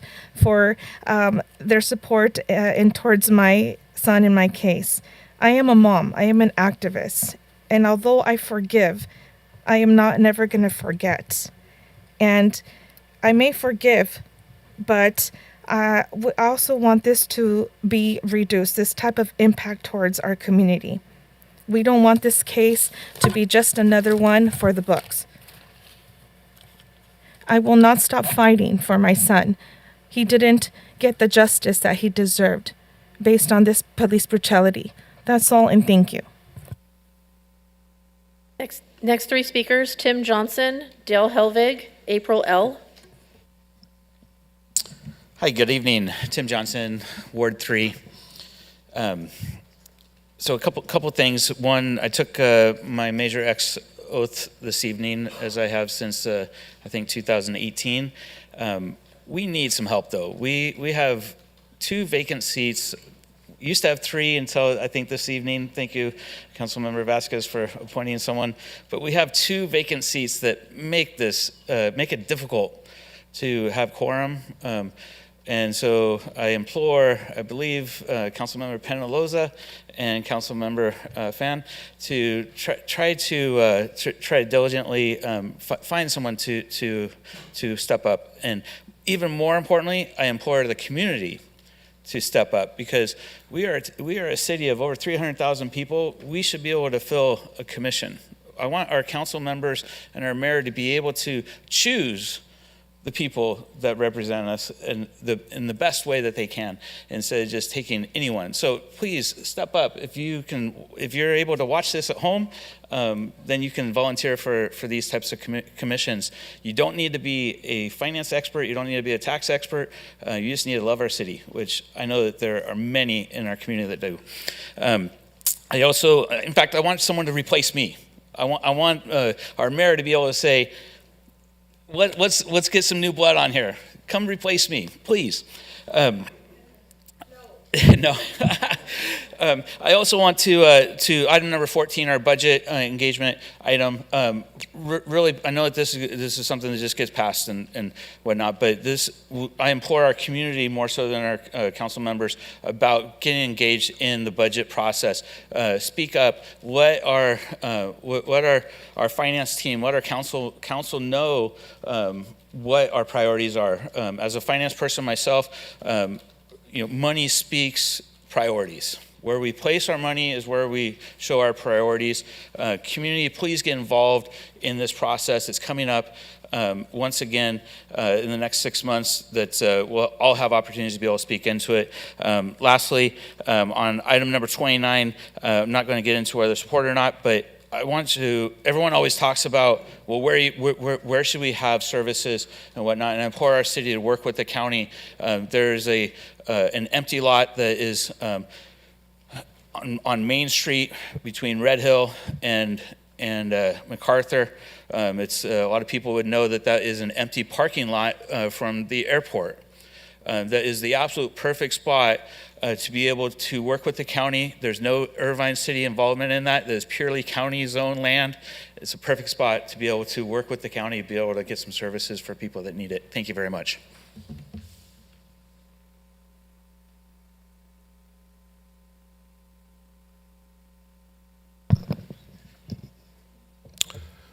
Good evening, Mayor, Council. Some of you guys may remember Peter Katz. He would always show up at the last meeting before Christmas dressed in a Santa Claus outfit. So that's why I got the hat on tonight, to remember Peter. He was a good guy. He was Comlink president. He was Mr. Spurgeon at a lot of Santa Ana events, dressing up in appropriate attire and everything else. So guys missed. So I'd also like to congratulate Chief Rodriguez. Long time coming, so congratulations. I'm sure you'll do an excellent job. So I am in support of item 29 and 30 on the agenda. I think both of those need to get passed. to move the city in the direction that it's going right now, and it's going in a good direction. And those will protect the citizens on 29, and it will protect the general plan amendment, the housing element on item 30. We need to exempt those properties. Additionally, some people in the community have complained a little bit about the closure on Main Street going into Santiago Park. They should be aware that that closure is to do park improvements. So I'll make sure when I get back, I'm going to get the word out that that's happening, and that's why it's closed, and look forward to the improvements that are coming our way in that area. So with that, I just want to wish you all congratulations on a good year. Looking forward to 2025, and Happy New Year. Next three speakers, April L., Irma Jaregui, and George Callas.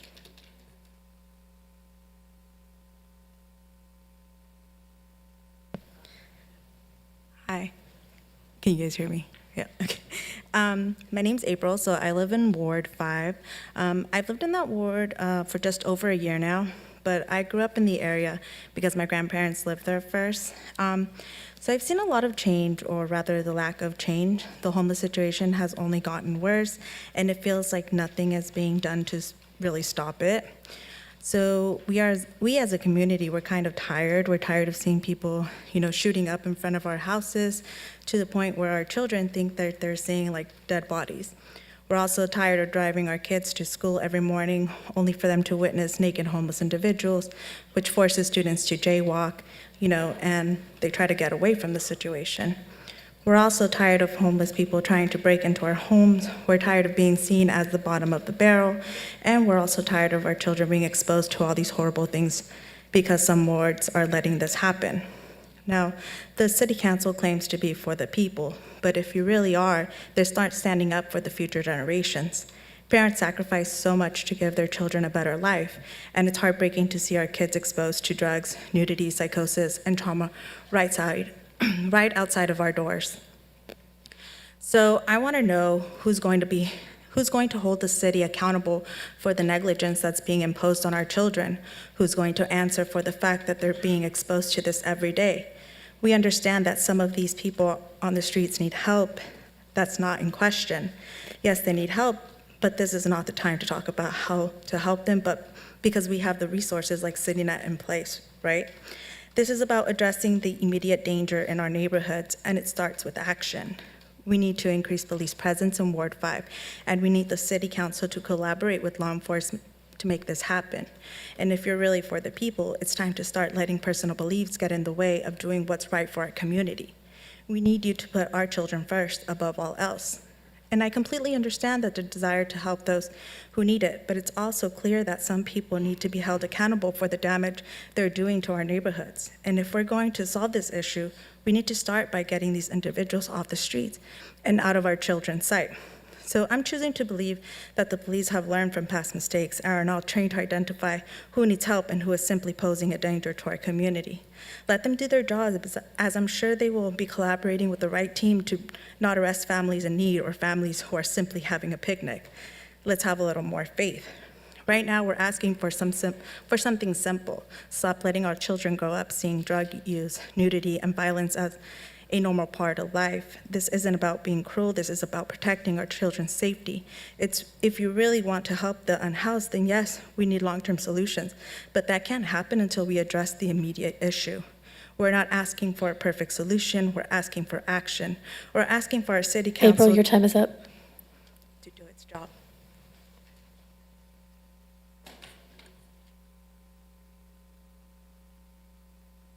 Good evening, Mayor, council members. Congratulations to everybody, for the ones who have reelected, and to our new chief, acting chief. Hello to everybody. Hello, Alvaro.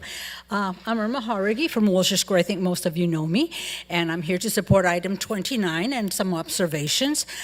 In the past meeting, there were concerns about how the unhoused would be treated. Well, there's several sides to that coin, not just one side, but the mission statement clearly says that to deliver, you have taken an oath to have an efficient, ensure public safety, opportunities for youth, and quality of life for our residents, which is the first priority and the oath that has been taken.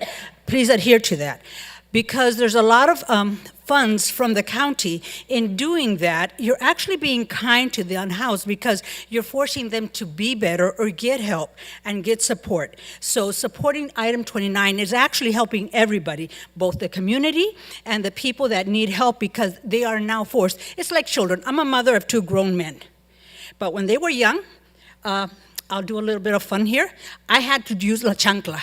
And believe me, they did well. One is a major in the Marines. The other one is a self-made businessman in San Diego that almost made it to the Olympics in Mexico.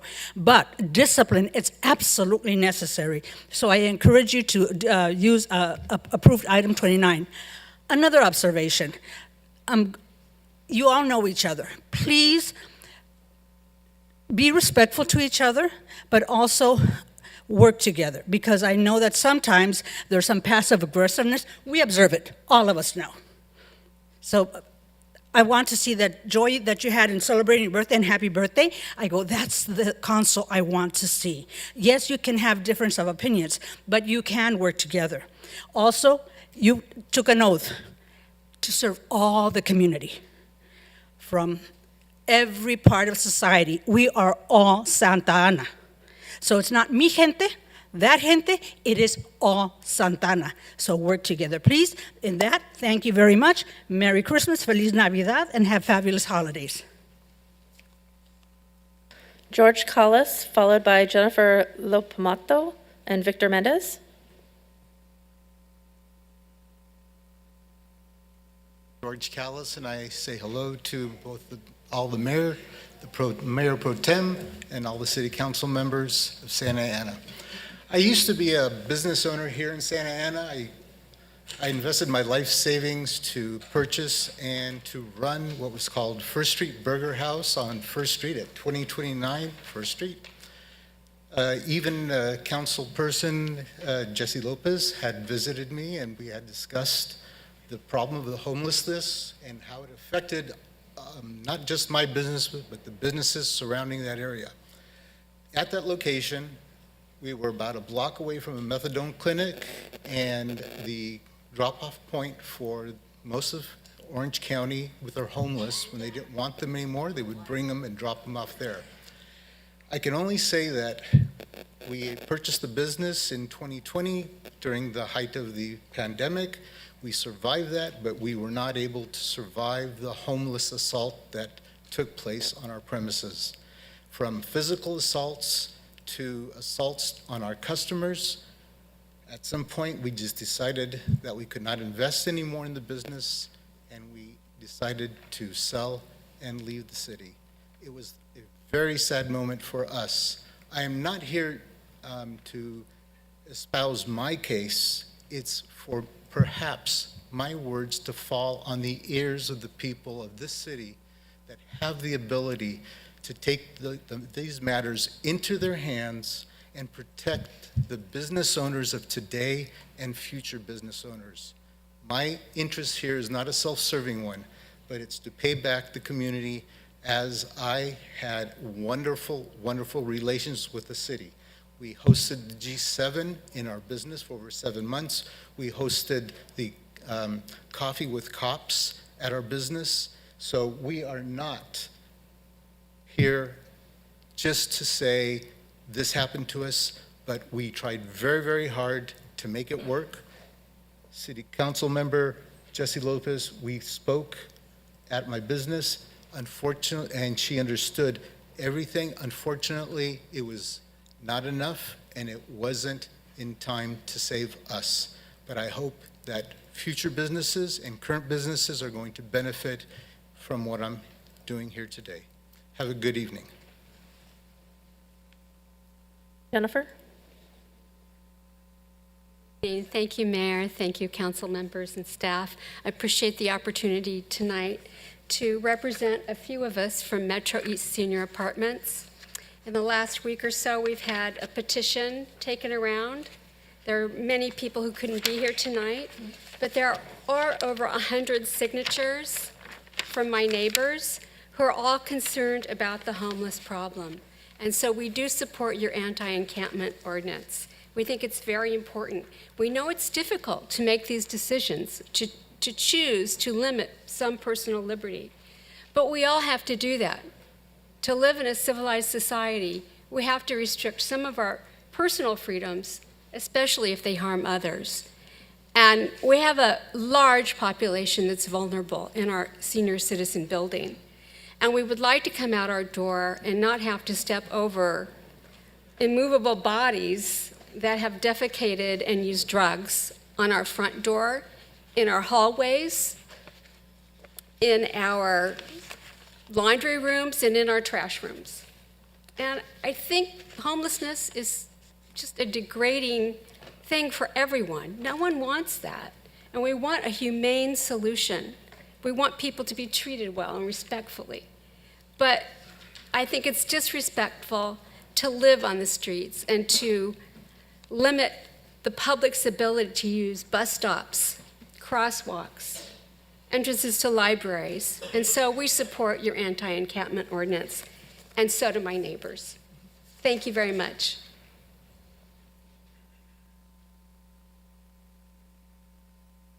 Victor Mendez, followed by Gloria Salinas. One moment, I'll please. let you go first. Oh, did you put a card in?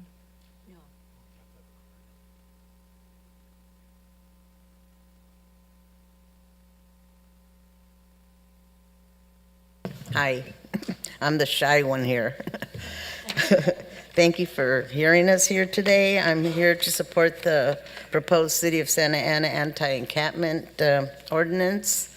I'm here because I live at the Metro East Senior Building right at the corner of Tustin and First Street. And my apartment faces the street directly across, right across. And it's kind of sad that you can't even walk to the store because they're everywhere. They're smoking dope, having sex. I mean, it's just not safe. I actually have to get my car, and I don't usually drive after 5 o'clock anymore because I just can't see. But walking is not an option anymore because, I mean, they're hitting you up for money or they're just laying around, and it doesn't make sense that they're there at the bus stops. There's one gentleman that has taken over one of them. He thinks that's his home. It doesn't allow other people that are, say, elderly or older than I am not to be able to sit because he has claimed it as his home. And, I just really feel that the city should not allow this, that they should have the choice of going to a shelter, mental health place, or whether they need help with money or food or what have you. But that's the reason I'm here, because I see it every day, right outside my porch. It could be morning, noon, and night. And, when you get to be our age, you want to feel safe in your community. If you go to Irvine, there ain't no homeless people there. They send them our way, If somebody's over there, let's give you a ride over to Santa Ana because they take all you people. Well, it shouldn't be like that. Our country should not have homeless people, whether in the community, anywhere. It just should not be allowed, and they should get the support that they need, whatever it might be, whether it's their health or drug abuse or what have you. And that's why I'm here in support of the petition. Thank you for listening, and have a Merry Christmas and a Happy New Year. Thank you.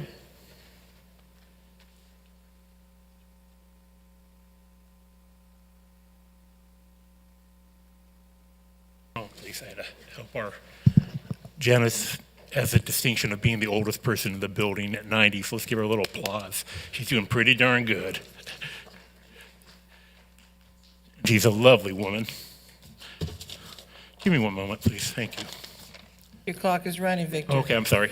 Okay, so basically I wanted to hit on the issue of general welfare.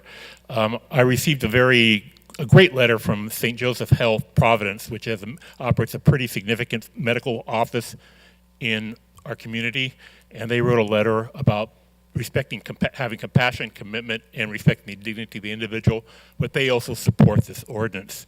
I go to get my health care at that facility, and there are problems, with accessing that building, both the caregivers and patients. Hundreds of families go there as well.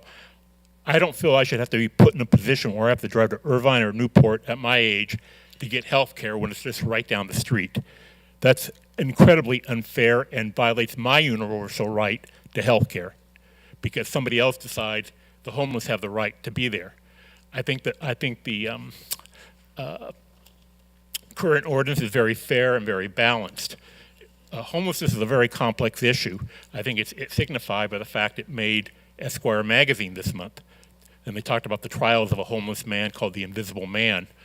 And Esquire, if you don't know, is a pretty kind of a men's fashion magazine. I just happened to pick it up, and I read that article, which is very interesting, but the fact that it's complex, and it's deep in our society, and we have to start beginning to address it. We haven't really addressed it sufficiently for 40 years. Having said that, quality of life has been mentioned a couple of times, and I fully agree with that. Again, it comes down to protecting the general welfare. Gloria was speaking out about things that happen outside her window. So here is the shelter or the bus stop with a man occupying it, and a man is actually passed out on the bench. By the way, this is a Tustin bus stop, by the way, but it's right across the street from us. And somehow one night it blew up. How? What? It blew up. Again, a Tustin bus stop, but I'm just giving you an indication on how these things can happen if left untreated or not settled. This was just the other night, right down the street, right in front of one of our apartment buildings. So it's prevalent on First. We're doing our best, but we need to do something a little bit better. So that said, I would just ask that the council promote the general welfare, which is explicit in our U.S. Constitution. It's actually explicit in the ordinance. Let's promote the general welfare and get this ordinance passed. I think it's in good shape. I'd like to see better work on the bus stop ordinance, but I think you're heading in the right direction, and we can move forward. Thank you. Mayor and City Council, that concludes the in-person speakers. We'll now begin with the Zoom speakers. Speakers, when unmuted, please announce your name and the ward or neighborhood that you reside in within the City of Santa Ana for the record. First speaker is Danny. Please unmute and make your comments.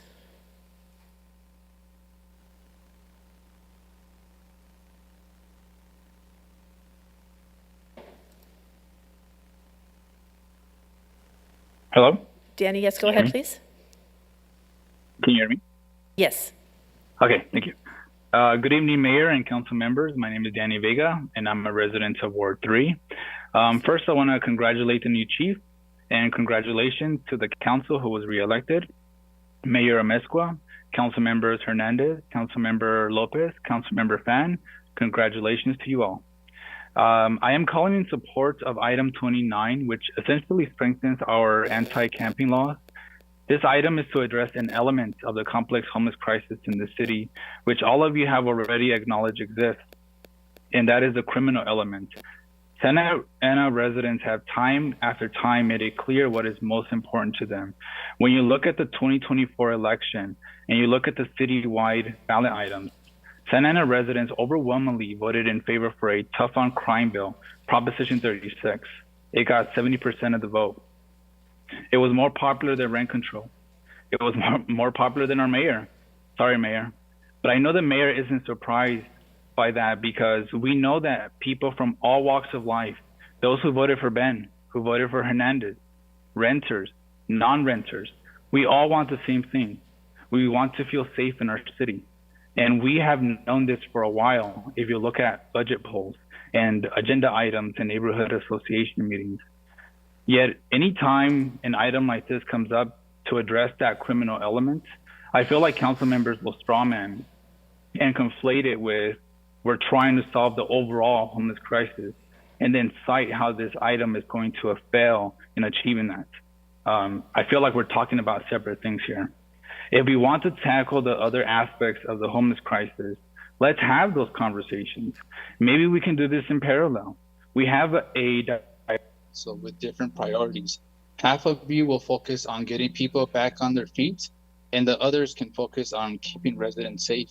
I'm all for that, but using one element to justify not addressing the other will not get us anywhere. Please listen to us. Please vote yes on item 29.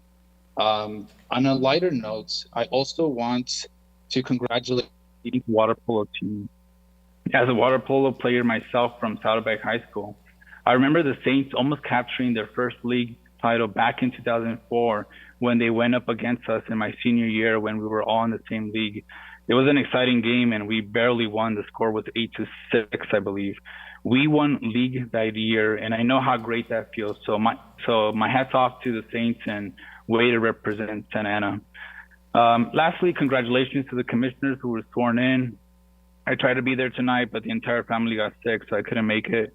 So I just want to close by saying Merry Christmas to everyone. Be safe, be healthy, and let's move Santa Ana forward. Thank you. Next speaker, Sandra O'Neill. Please unmute and make your comments. Hello? Yes, please go ahead. Okay. I live in Ward 3 and I'm speaking in support of item 29. This is something we really need in our city for the safety of our residents. We watch the council meetings every week and we just want to know how long this will go on, as some things do, with some council members that keep wanting to add provisions to things and amending things to delay this ordinance. We're tired of seeing people sleeping on the streets, running around half naked. Some of these people are violent. We have a homeless woman who is mentally unstable and sometimes dangerous in Santiago Park. She throws rocks or whatever she has in her hands at people. She gets chased out by security and the police, yet she always comes back. She will come back at night and camp there. She's caused a family to move out that live next door to the park for fear of their young child being hurt. But we need to really address the elephant in the room. Several council members do whatever they can to disagree with the mayor, and this within and of itself is destroying our city. She says black, you say white. She says up, you say down. It's almost like clockwork when we watch the council meetings to see what will be disagreed with the mayor to put a stop at things that will help our city be better. It's time for you guys to do what's right for our city and put an end to this disregard for our residents over rewarding of a document. I mean, come on. Especially this particular item. These homeless people are starting to have more rights than the citizens do. Last time this item was brought up in a council meeting, Jesse Lopez voiced concerns over someone missing a bus about possibly being cited for staying at a bus stop longer than an hour. What about the guy that's on 1 North Main Street that has been living on the bus stop for about 10 years? Or the one passed out on 1st Street in Ward 3, so that's okay? These are the issues that we're talking about, not missing her bus to Target and having to wait for the next one. And, you know, you council members, think about those people that just came up from the senior complex. What if that was your mom dealing with these issues? I bet you that something would get done right away if it was your mom. I bet it would. Again, whatever these issues you have or whatever reason you guys have, you council members that have against authority or whatever reasons, personal reasons you have with our mayor, it's time to grow up and put your personal issues aside and stop finding excuses not to pass this. This is so important for our elderly, for our children, to not be seeing this stuff go on all the time. Please do the job you took the oath for and take care of your wards and take care of our city. And congratulations on everybody that got reelected, especially Mayor Amezcua. We just love the job you're doing taking care of our city. Thank you. Next speaker, Patty. Please unmute and make your comments. Hello, can you hear me? Yes, please go ahead. Good evening, Mayor Amezcua and City Council members. I'm from Ward 3. I want to thank each of you for listening to what I have to say. My name is Patty, and I am a lifelong resident of Santa Ana for 64 years. I am in support of item 29 on the proposed ordinance.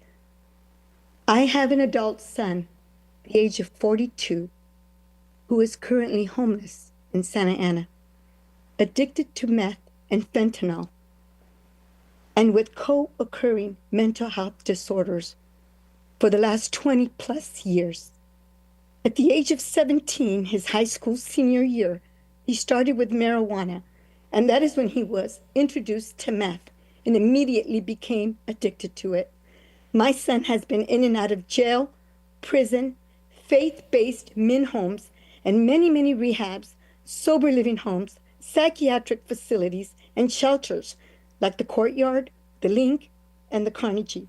While being high on drugs and having numerous mental episodes, he has caused so many disturbances to the public. He has overdosed several times, even once at the MHA on Main Street.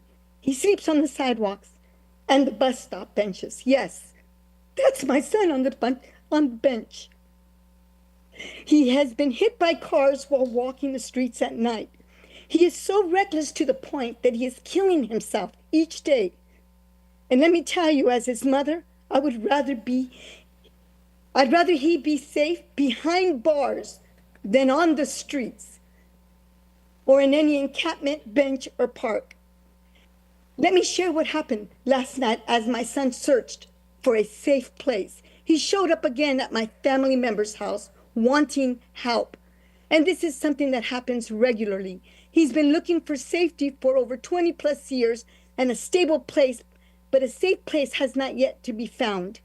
The services suggested online have not solved the issues of his homelessness, addiction, and co-occurring mental health disorders, nor have they helped others who are like my son and currently living on the streets of Santa Ana.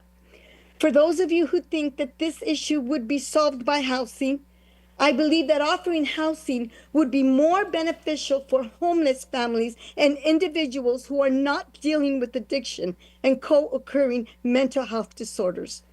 In giving my son a place of his own, who is addicted to drugs and with co-occurring mental disorders, would be a death sentence. This would enable him to continue with his lifestyle and possibly die of an overdose in the privacy of his own home. Thank you. Next speaker, Jensen Hallstrom. Please unmute and make your comments. How did I do? You sounded terrible. Hello, can you hear me? Yes, go ahead, Jensen. Hello, City Council and staff. My name is Jensen Hallstrom, and I'm a local advocate for urban forests. And I would like for there to be a conversation had regarding the ficus tree over on the east side of the city library. And I understand that the city has made claims about the structural integrity of the library being affected by the tree. There's been several calls for the city to produce, an actual official assessment of the tree having been done by a professional certified arborist or, even a registered consulting arborist. Apparently, no such document has been provided. So, I just want to ask why there isn't a formal list of protected trees within the city that have significant value to the community. This is a particular tree that generations of Santa Ana residents have grown up enjoying and really associate with the library itself. And so, I hope that some of the unanswered questions are addressed regarding why the removal was not delayed and there being, an invitation for, a healthy form of, public engagement and discourse. It seems like at the very last minute, there was very little that any of the community felt that they had in ways of, bringing some really some comprehensive and rational evaluation of the situation, but instead the entire community was met with this very valuable mature tree being suddenly cut down. And so if you, the council, and the city manager actually do have a commitment to the city of Santa Ana to provide sustainable management of the city's urban forest, then I think that a lot of the questions, specifically which arborist, Jensen, your time is up. Mayor and City Council, that concludes the public speakers. Thank you, Madam Clerk. At this time, we're going to go to consent calendar items 7 through 27, removing 9, 10, and 11 as we already addressed them. Any council members that need to abstain, please let us know, make an announcement at this time. No, Mayor Pro Tem? I am recusing myself from item number 17 as they are a client of my employer, Retaina Tucker. Thank you. Okay, item 17. Yes. Okay, any others? I'll make a motion to move the consent calendar. Mayor, I'm going to pull item 22. Yeah, hold on, Councilman Hernandez, thank you so much. Yeah, Mayor, I actually wanted to pull item 17, but I'll second Councilmember Hernandez's motion. Okay, so there's a motion and then there's a second, and you're pulling item 17? 22 and then I think 22 and 17. Any other items to be pulled? Let's prepare to vote. Okay, so I have a... Did you have one? Yes, I have I'm my sorry, I backup thought you too. were just holding. I'm going to pull agenda item 14. I have a comment on 21, and I'd like to register a no on 19. So you're registering a no on 19, and you have a comment on 14? 21. And 21, so we're going to pull 21 then. Okay, let's prepare to vote on the remaining items, please. Motion by Councilmember Hernandez, seconded by Councilmember Peñalosa, to approve the consent calendar with the exceptions of items 9, 10, and 11 already approved by the City Council, and items 14, 17, 19, 21, I'm sorry, not 19, 14, 17, 21, and 22 pulled for separate consideration. Let's vote, please. The vote is 6 ayes, no nays. Motion carries to approve the consent calendar as stated, with a noted no vote by Councilmember Lopez on item number 19. Motion carries and a temporary absence by Councilmember Vasquez. The first item pulled, Mayor, is item number 14 by Councilmember Lopez. Oh, hi, yes. I'm not opposing the item. In fact, I'll make a motion to move forward. However, I would like to see a yearly practice of making sure that there's a youth forum involved in the budget process. We requested one last year. It didn't quite happen. And so I'm hoping that we can have a partnership with our local school district to make sure that we're listening directly from the voices of young people in the city. Thank you. I'll second the motion. I'll support the motion, but just with the comment, Mr. City Manager, that not just the local school district, but the multiple school districts that represent Santa Ana, as well as the charter schools, and we got to make sure that every youth has a chance to provide input, whatever that looks like, but our education system, there you go. Thank you. Let's prepare to vote, please. I'm sorry, you had a comment? I apologize. A motion by Councilmember Lopez, seconded by Councilmember Hernandez, to approve the recommended action for item 14, the budget calendar and community engagement plan for fiscal year 2025 to 2026.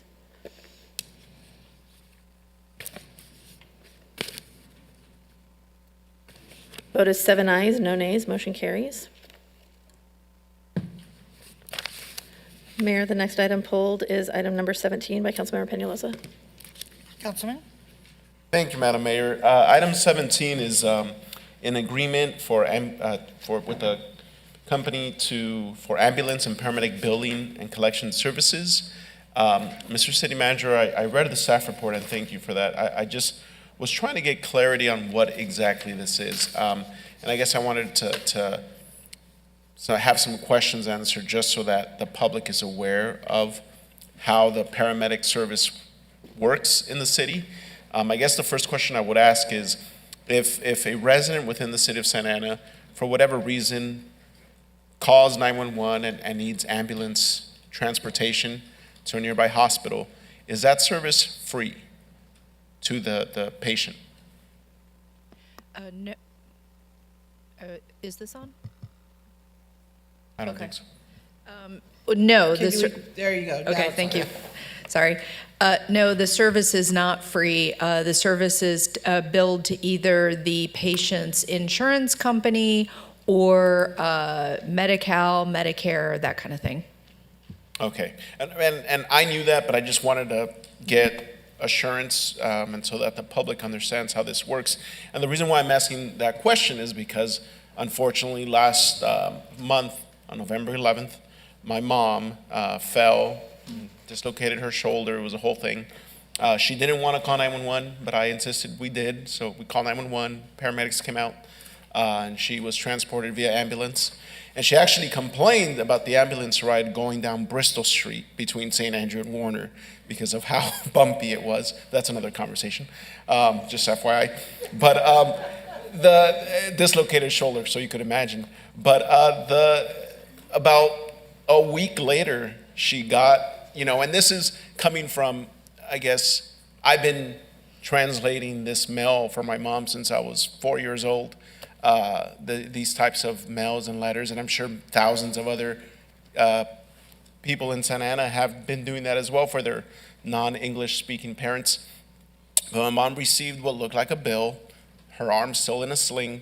So, her always refusing to call 911 because of that fear of getting a bill, a very expensive bill from either the I know the fire department doesn't invoice, but paramedics do. I mean, that was why she was like, don't call 911, you could take me. And I'm like, I don't even want to touch you because I'm going to break something else. But that fear is there. Mm-hmm. And I know that my mom opening up that mail, what looked like a bill, I don't know who did that service right now, but yeah, the form was simple. I was able to read it and just fill in her insurance information and send it back. So they could hopefully bill her insurance, and I'm pretty sure I'm probably violating all her HIPAA. But anyways, the point is that I would like to know how are we, because I know that residents are going to get this form in the mail. They're going to freak out. They're going to panic. It's going to cause stress when they're probably still injured. So how are we educating exactly? Because the form wasn't. It was easy for me to fill out, but it wasn't, it looked like a bill. And that's the fear, right? So mm-hmm. How are we educating, are we letting our residents know that I mean, how are we mitigating that? Right. We don't have an active education campaign going on right now, but we can certainly work with Whitman, our billing provider, to add some information and clarification to the form so that maybe it's real clear on top what it is, so that if you just read the first couple sentences, your blood pressure will come back down. Yeah, if we could work with Whitman to make sure that language is very clear and obviously in multiple languages. I believe the one that came into my house was just in English. I could be mistaken, but that's another issue, right? We have people opening up, again, looks like a bill, and they panic. And I don't want residents to not call 911, not to avoid the ambulance transportation because of that fear. So if we could be very, very educational in the way that we send these forms out, because we are trying to collect, that's all I would ask, that we really zero in with Whitman on that language. With that, Mayor, I will make a motion to approve. Hold on 1 second. Mr. City Manager, do you have a comment? No, we actually appreciate the sentiments, because you're correct, right? So it's one of those catch-22 sentiments, right? We educate for the purpose to make sure that there's availability, whether it be with Medi-Cal, Medicare, or the private insurance, right? The fear is, as you indicated, even from your mom's experience, don't call, take me to, right? Because it happens, right? I've done it. I do the translating for my parents too when I was a kid. So that's the complementary aspect, right? You said it yourself in your comments, is how do we balance that sentiment and ensure people call 911, especially in an emergency, so they don't compound any injuries, and then still we'll look for a way to provide education. But as long as there's an understanding that we have to balance that with, primary care, that's the key. Thank you, Mr. Stern. Councilman Vasquez? Thank you so much. Thank you for bringing it up. In Santa Ana, we do have a paramedic subscription program. We do. $70 a year. I think It covers so. your household whether you're in Santa Ana, not visitors. So for $70, that's a stocking stuffer to our parents. We can give a great Christmas gift to our families. And that's just here a little public information. We know what Councilman Penalosa will be buying his mother. All right, Councilman Penalosa, you making a motion? Yes, I'll make a motion. I'll second. Let's approve prepare to this. vote.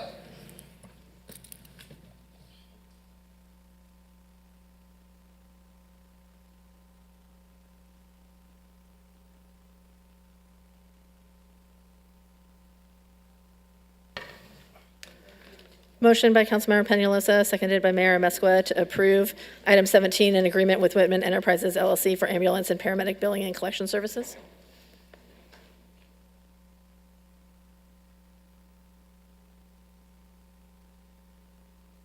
Did everybody vote? The vote is 6 ayes, no nays, with a noted recusal by Mayor Pro Tem Fan. Motion carries. The next item is item number 21 by Councilmember Lopez.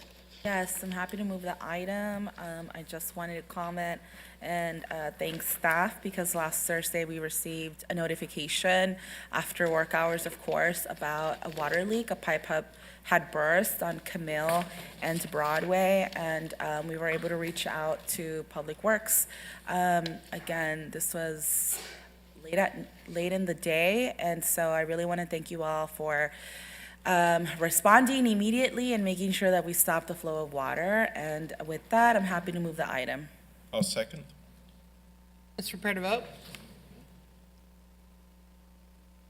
Motion by Councilmember Lopez, seconded by Councilmember Peñalosa to approve item 21, agreements with Houston and Harris PCS, TE Roberts, and Paulus Engineering for emergency on-call water and sewer cleanup services. Vote is 7 ayes, no nays. Motion carries. The final item pulled from the consent calendar is item 22 by Councilmember Becerra. Thank you. So this is the, item 22 is the agreement with CityNet. So the county has what they call the Orange County Outreach and Engagement Program, which according to the county's website, quote, serves individuals experiencing unsheltered homelessness in Orange County. The program's services focus on linking individuals to needed housing, physical health, behavioral health, and other supportive services. What we see throughout Orange County are cities who get sick of the county not providing this service that they advertise and end up engaging in contracts like this with CityNet or other providers. And so my sentiment tonight is not directed at CityNet, more on the failure of the county to provide the service that they advertise. And so for a community like ours to spend $3.75 million on a service that the county says that they provide, I just can't do it. We all talk about Measure X sunsetting. We all talk about what we're going to do to tighten our belts when it comes to our fiscal health. And yet we're going to be spending $3.75 million on a service that the county says that they provide. They advertise it. They call it the Orange County Outreach and Engagement Team. In fact, they even call it OCO&E. And yet, here we are paying for this program. We're not paying for them to do it. We're having to go out and do the responsible thing and get it ourselves. So I've brought up my concerns about this before, and I just can't continue to sit here and say, okay, let's just go ahead and support another year. At some point, we got to put our foot down and we got to say enough's enough. The county needs to follow through. They're the ones that are responsible for these types of services. Not every city has this because they don't have these problems, but the county knows that we have them, and yet they don't provide the service. So tonight, I will not be supporting this item. Thank you. Councilman Vasquez? Thank you so much. I do want to support this item. I know we need CityNet. I did a ride-along in my first year on council, and I just did a ride-along in November, and I saw the quality of work and improved over a year, 2 years that they've been doing this, and they come out, they are nonstop. Our police are nonstop. They go from one call to another, and they show compassion, and they show work, and they do diligence, and if they have to arrest somebody, they arrest somebody. And the quality of life team and the CityNet comes in afterwards, relieves officers of having to handle the homeless people, the unhoused, and they move along to the next call. And these guys will take them to a shelter or to the next place. It's really, we really need to vote to send. This is necessary for the work that people want to see. For the same reason you want item 29, we need this here. So these two together are going to help Santa Ana. Without this item here, without these funds, we're going to see a great deal of just man hours by the police that they don't need to be doing, and the services that we need to help people actually get into shelters and move them out of the streets. So I'm going to fully support this, and I move this item. Thank you. I'll second your motion. So I have a comment. I know you're going to, okay. So, Mr. City Manager, when I first got elected, I was asking for regular homeless reports. So we were getting them, I think first it started monthly, and then it went to quarterly, and then they just stopped. And so, for whatever reason. And part of the report was information from CityNet. How many people did they assist, contact, housing, the whole 9 yards. Yeah, Assistant City Manager Mendoza remembers it very clearly. And so I think I would like to ask for that back quarterly, because hopefully we're going to approve 29, hopefully we approve the CityNet contract, and then we look at what are they doing? What are they really doing? And I'm not saying they're not doing a good job, but what are we doing as well as a city? Because the 29 million that we invest in the homeless services, our shelter, is this 3.5 million, whatever it is, on top of that? It is? It is, correct? No, it's part of it. It's part of it. So it is a lot of money, and so we are going into the discussions, as you had indicated in 25, about Measure X, right? How are we as a council going to start talking about getting prepared for Measure X? Because we can't wait to be reactive. We have to be proactive. And this is one of the areas that we need to be proactive. So I'm going to support the item tonight, but I would like to have reports back on the agenda. So I'll leave it up to you, whether monthly or quarterly or every other, whatever you decide, but it needs to go from, police contacts, because they're working directly with CityNet cleaning up the bus stops, correct? So how many are we arresting on warrants, parole or probation? How many are getting housed? How many are going into programs? How many are being reunified with their families? And how many homeless do we really have in our city? Because I know we did a point in time count, which is a little different from what I believe the county came up with. And so CityNet does do the work, and our police department cannot, and our staff cannot. But I do want to see what exactly are they doing. And I know what they do, but I want the community to see it. I want them to hear it, and I want us to be able to see it and ask those questions, right? Because I know we're going to be working with different organizations for housing, right? With Executive Director Garcia. So they're going to connect people to housing.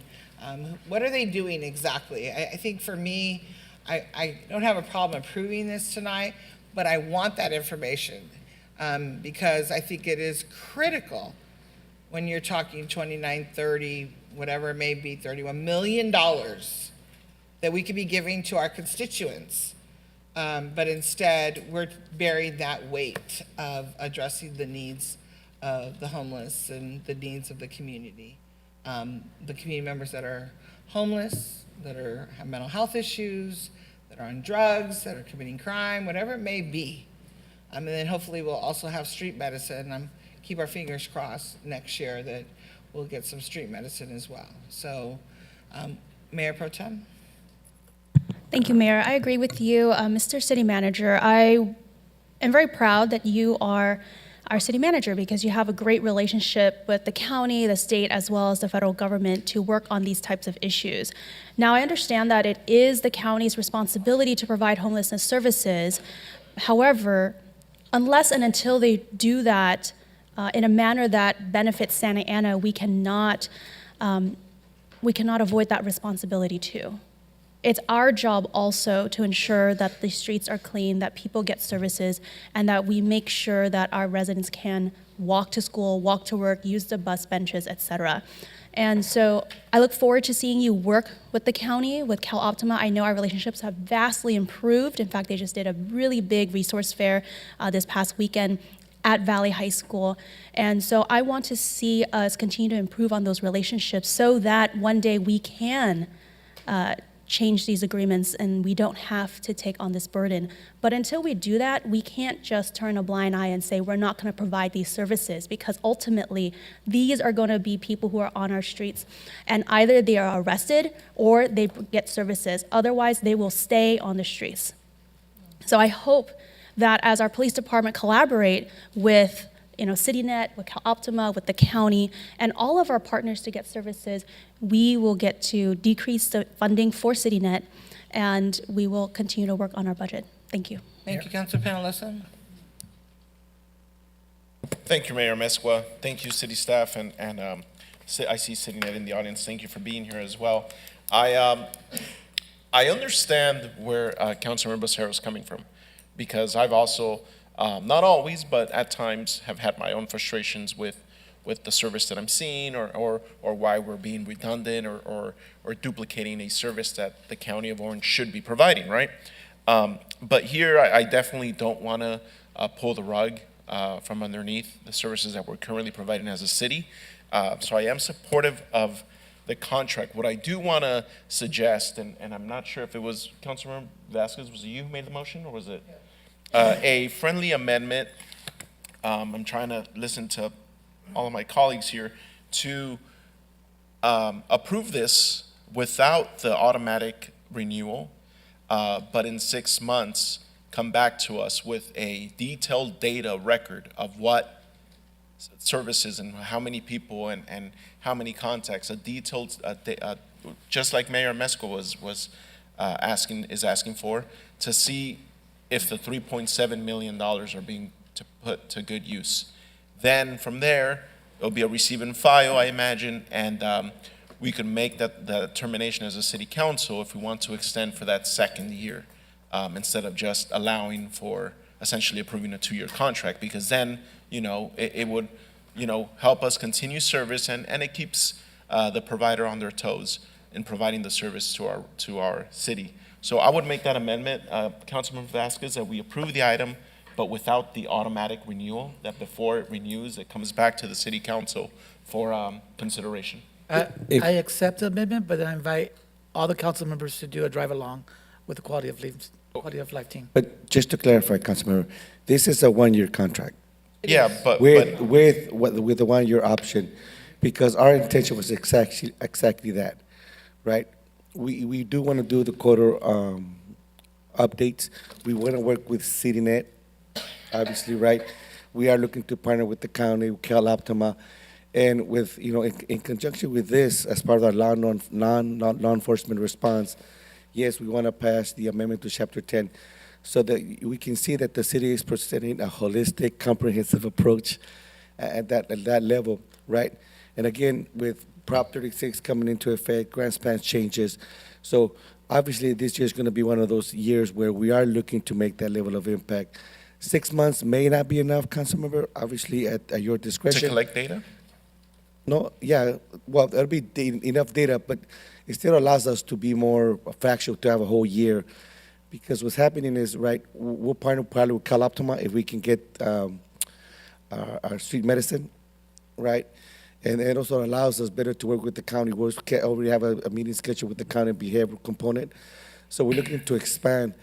Again, whether have the option to be more flexible, but again, I yield at your discretion. So I'm okay receiving the data information and in a year, but my concern was just the 1-year renewal option. I don't want staff to have the sole We can bring it to you discretion in a year. We can bring it to you in a year. Wonderful. That's if Councilmember Vasquez. And that allows us as staff, right, us working with CityNet, the more success, the better options we have. That's the key, right? Okay.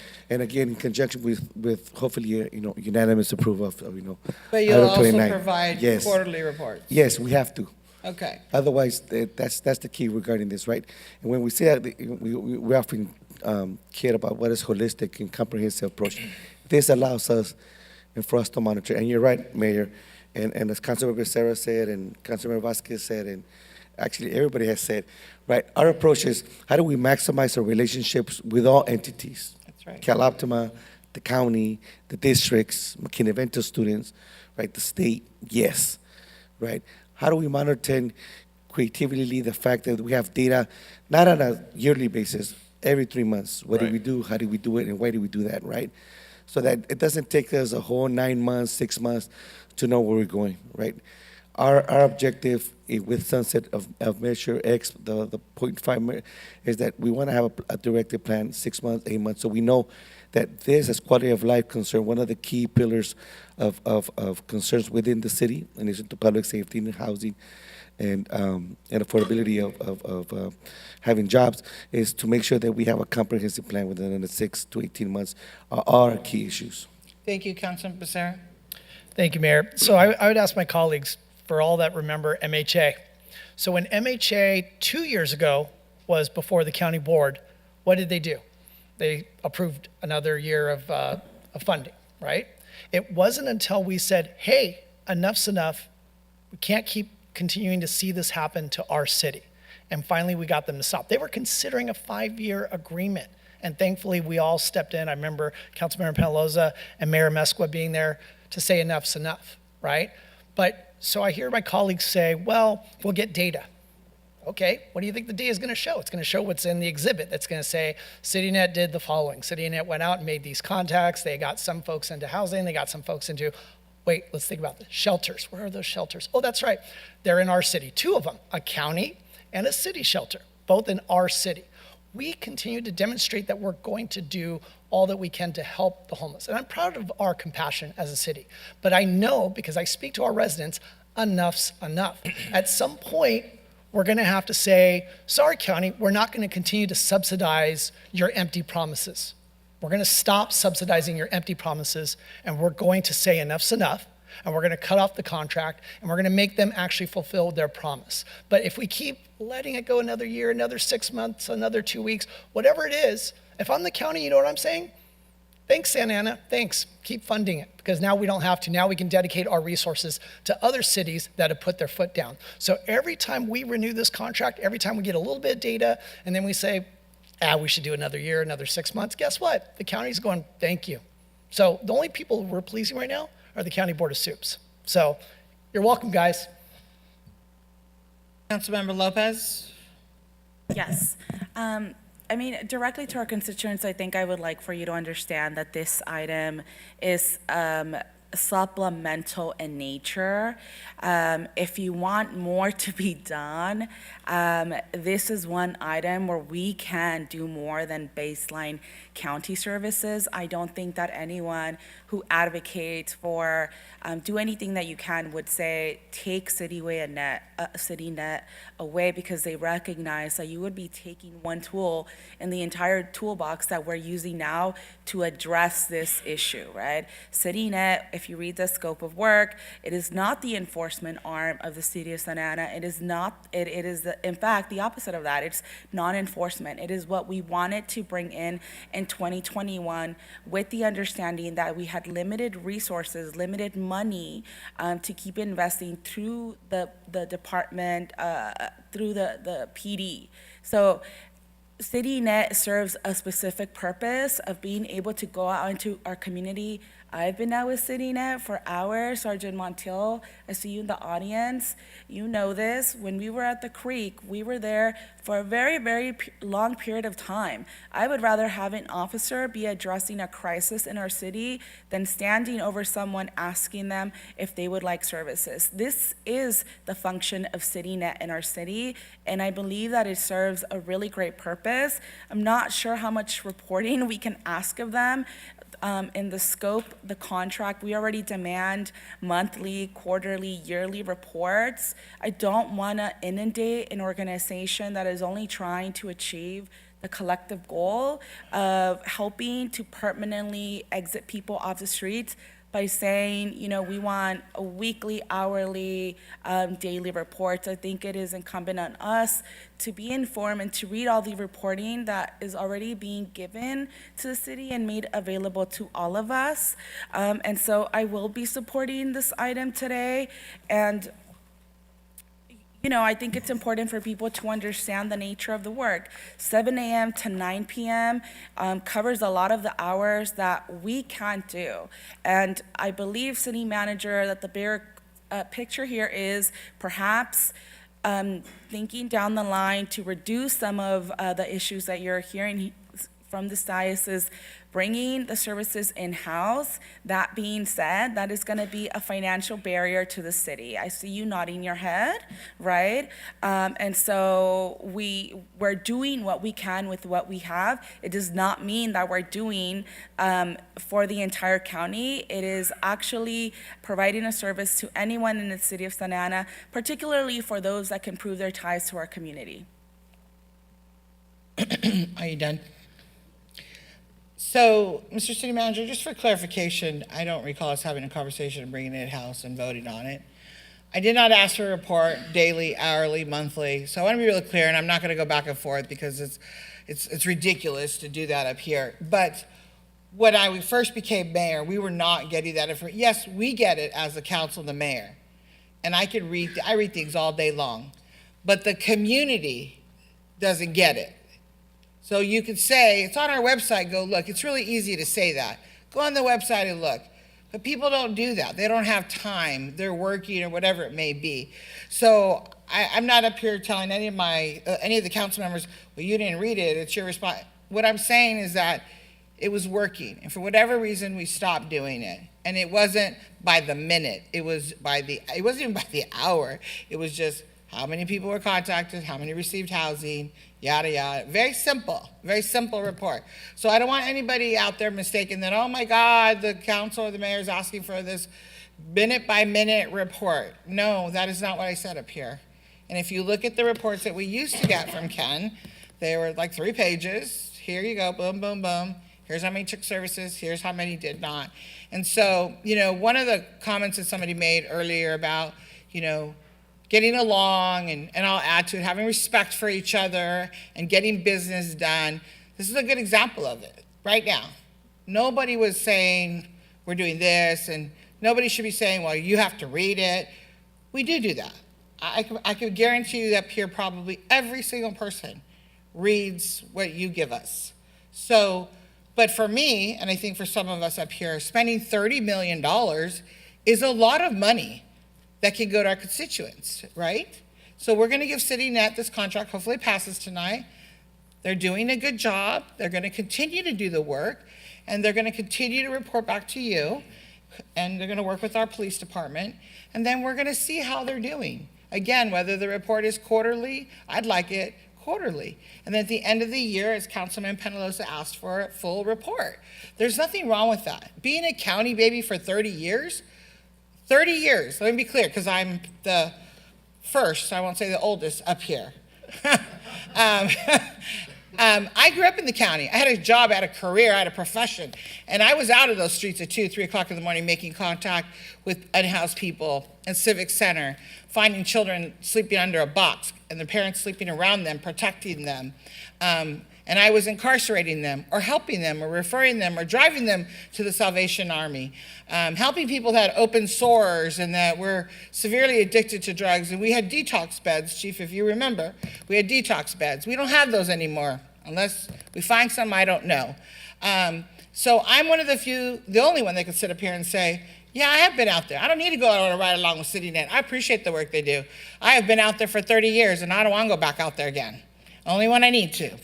And so I've put on the gloves, and I've had to go out there for 12-hour shifts, 16-hour shifts. There's people up here who don't even have jobs. So I'm not going to sit up here and be disrespectful, but what I'm going to say is that it is our responsibility to answer to our constituents when we're giving away so much money. And we're not like giving it away as a gift to you. You're working for it. And we all appreciate that. And Councilman Becerra has a right to whatever his opinion is. And so hopefully, again, with item 29 and CityNet's item, they're together, they're married, and the good work continues. And so with that, unless there's no other comments, there was a motion and there was a second. Go ahead, Councilman Vasquez. Thank you for that, Mayor. When we do get these reports, can we get comparable data so it doesn't change or it looks the same? So when we see it, I don't want to go from a pie graph to a bar graph to something different. I want to be able, No, you asked for that last time. I want to see it exactly the same way. Yeah. And then if we want to add different data to it, allow us to ask for different data so we could see it grow or whatever is happening. So it could be, so we can look at it and we can see the changes. So with that, I move the item. So there was a motion. Jennifer, do we have a second? I don't know who seconded it. Yes, it's a motion by Councilmember Vasquez, seconded by Councilmember Hernandez, to approve item 22 as amended to include a detailed report at the end of the year prior to the renewal. Let's prepare to vote, please.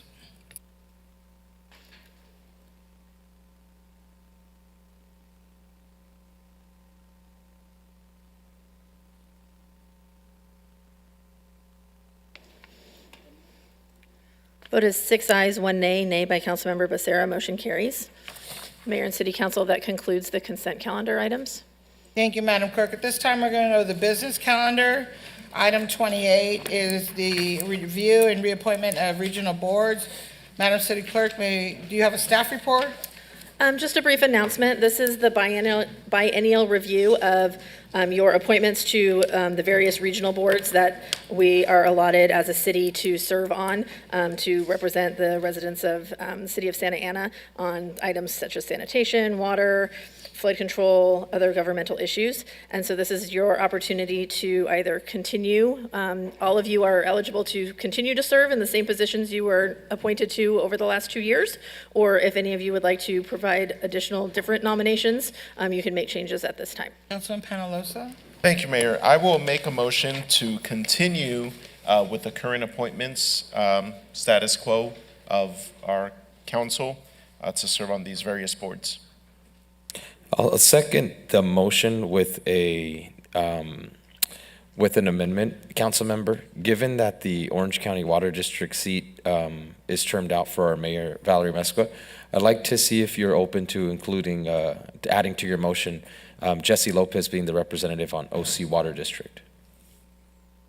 Are you asking me? Yes, yes, ma'am. I'm not sure how I turned out because I was only there 1 year. Oh. So I know it says I'm turned out. So no, I actually want to stay on the water board. I'm hoping to be vice president or. Mayor? Yes. If we're going to talk about the OCWD, because You have to leave. I do have to leave, they are my client, so I cannot vote to appoint anyone onto that board. Yeah. So if you'd like to do that now, I can leave and come back for the rest of the items. I just simply said I want to stay on, so. Mayor Pro Tem, are you allowed to stay if we go with Councilmember Peñalosa's status quo motion? Yeah, yes, if you aren't going to pull it for discussion, she would be able to remain I'll on the second dais. his motion. If you're going to have a conversation, she'll have to leave. I'll So second this is the Councilmember business Peñalosa's. calendar, so they're going individual, right?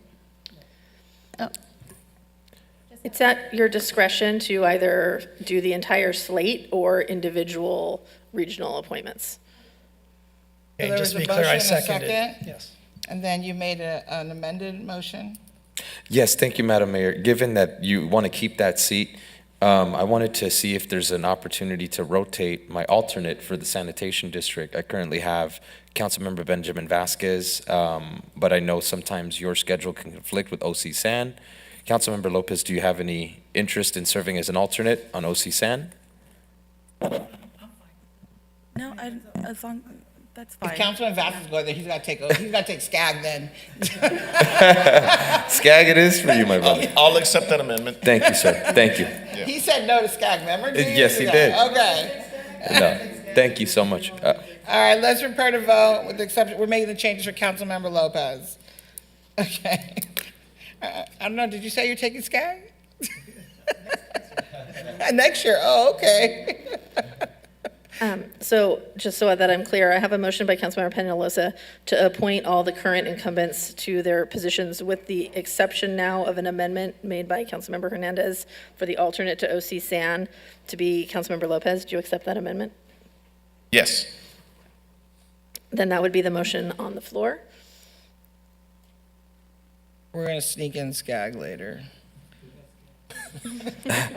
Skag, still struggling to find someone, huh? It's in LA, who wants to go? Councilmember Hernandez? Councilmember Hernandez? Yes. Vote is 7 ayes, no nays, motion carries. Existing appointments approved and the change for OC San alternate approved. Thank you. Item 29 was continued from the regular meeting of November 19th, the proposed ordinance related to crimes and law enforcement. Mr. City Manager, may we please have a staff report? Actually, let me ask the council, do you need a staff report or do you want to vote on it and move forward? You don't need a report, nobody needs a report? Chief, you're saved. He was all ready. All right, if there's no comments. I'll make a motion to approve. Second. Mayor Pro Tem, you have a comment? Yes, thank you, Mayor. Chief, Mr. City Manager, Madam City Attorney, thank you so much for your hard work on this. I know that all of your offices work together to address all of our concerns. For the residents out there who spoke on this item, I think that it's really important that we recognize that the City of Santa Ana is not only compassionate and is going to provide the services that all of our residents need, whether you're houseless, temporarily houseless, or experiencing hardship, but we are also going to hold people accountable for their actions. It is not your fault for having mental health crises. It's not your fault for being addicted to drugs. However, it is your responsibility to get help, to accept help, and to go out and not harm others. I think that the changes in this ordinance have been really well considered. In particular, I want to make clear that the changes to camping in a vehicle or habitating in a vehicle is something that was really important to me, because I do not believe that the mere act of sleeping in your car is a crime. There are so many people in our community who have experienced hardship where they do have to sleep in their car for a day or two or however long that is. They should not be arrested. They should not be cited if they are not hurting anyone else. However, the provisions that we have kept in here and added, including preventing, blocking of 2 or more windows, storing personal belongings and trash and rubbish, grooming, bathing in the car, etc. Those are nuisances that have actively negative effects on the communities in which these cars are parked. And so I look forward to our police department enforcing on those issues and making sure that we do not increase the nuisances in our city and keep our community clean. I also want to thank the different departments for addressing the concerns that we talked about relating, like the coolers and things like that. Ultimately, our goal is to treat anyone who is disruptive to the community, creating a nuisance, blocking access, ingress, and egress, the same, no matter what your status is, because you do not have a right to block our families, our pedestrians, our students from accessing buses, the streets, going to school, or going to work. But I want to say that I'm really proud of the work that we've done here in the city of Santa Ana to make sure that we still provide services, because ultimately, we're all community members, and if we don't give each other a hand up, we're never going to get out of this situation. So with that, I am proud to approve this, and I look forward to the work that your departments are going to do together to make sure that we improve the city of Santa Ana. Thank you. Councilman Bazar. Thank you, Madam Mayor. Mr. City Manager, how many times within this ordinance does the word homeless apply? Not the whereases, but the actual shall, SAMC section, whatever. How many? I don't think none. Probably 0, right? Because that's the correct answer. It doesn't apply, or it doesn't appear. And the reason for that is why? Because this is not about the homeless. This is about safe access to public spaces. This is not about whether you own a yacht. This is not about whether you own a car. It's not about whether you own a home. This is about being able to walk out to a bus stop, a sidewalk, a park, any public space. That's what this ordinance is about. I want to thank the city manager, and I want to thank our chief, and I want to thank everybody that helped revise this ordinance, because I think what came to us before was a little kind of muddled, I think. And I think my colleagues actually made some good points about some of the things that need to be revised. I think, as Mayor Pro Tem mentioned, something about coolers, right? That really didn't rise to the occasion of being necessary given what we were trying to accomplish here. So I want to thank staff for what you guys have brought forward today. And I just want to, again, emphasize, this is not about the homeless. This is not about whether you have a yacht, whether you have a car. This is just about having safe access to public spaces. And I think in the last meeting, we talked about the idea that this was based on other cities. Now, I'm going to be so bold as to say that I think this is better than other cities, because I think that the amount of time and effort that you guys put into this, I think it's more thorough, I think it's more defendable, and I think it's more fair. So again, maybe it was good to have the second bite at the apple, because you guys really stepped up your game to bring us something that I think is something that others will be emulating, not us emulating others. Because when people ask me, well, I won't say the cities, but other cities around us, well, they adopted something. We don't need to say their names. When they adopted something, oh my gosh, Santa Ana, why haven't you done it? Because why? We've already got a lot of these things on the books. But with Grants Pass, we took a look at what we had on the books and we said, we could do better. And we did. And I think what's before us tonight is that improvement. But to say that we were flat-footed, to say that we weren't ready to address these issues, I think we were. But this just further gives more tools to our PD and to staff to be able to make sure, again, that our public spaces are safe and accessible to the community. Thank you. Councilmember Lopez? Yes, I appreciate the comments of the council member, and I appreciate staff's work to make sure that we revise the ordinance. I think it's important, that, well, at least for me, given the role that I'm in and how serious I take it, that we move beyond, sometimes what could be perceived as just a blanket ordinance that can have harmful impacts on other people, whether we up here or members in this chamber will ever experience it. And so I do appreciate the work to making sure that all of our comments were taken into consideration. And I know that we also sent your way testimony of people in our city that sleep in their cars. And so thank you for taking that into consideration. I really appreciate your work. Councilman Vasquez? I'm going to vote yes on this ordinance, because I have faith in our team and a quality of life team and the work that they do in and out. They do come in at 4 in the morning and they work until 9 at night, 2 different shifts, and they are nonstop. They go, and from one call to another. Along the way, they might pick up some trash with the crew and say, grab this, we're going to head on forward. And in comes City Net, help hands off the person. I do have some issues that I want to talk with you about later. So we have issues that where we can fix our side, and then working with the county. And I will continue to do ride-alongs, and I invite everybody. The mayor obviously has vast experience. We appreciate your experience and your service, but the rest of you, I invite you to go and see how we can see and change policy and help out our quality of life team doing this work. Thank you. Thank you. So before we vote, I printed out all of the emails that the council received and e-comments, and that were sent to us by many, many, many people in the community. I don't recall, and correct me if I'm wrong, but I did not see one that said, I don't support it. What they did ask for is that we do vote to support it, because they're tired of people defecating in their yard and committing crime. And a lot of the people commented that they felt that the homeless or the criminal activity, they have more rights than we do as community members. And so I'm proud to vote yes for this, because this is a matter of quality of life for the city of Santa Ana. We know that other cities, without mentioning them, as Councilman Becerra had indicated, have passed this. And I know that I get, messages sometimes that, oh, so-and-so city's dropping off here, dropping off there. And sometimes maybe it is true. I don't know, Chief, and I know you guys are also watching out for that as well. But what I do know is that in the city of Santa Ana, we all deserve to be safe. We all deserve to be able to walk at night. We all deserve to live in a place where it's quiet and we can get sleep. We all deserve to not go into our car in the morning and it's been broken into. Or at OSHA the other day, there was a completely naked man walking down the street with all the students that were out there. He was completely naked, head to toe.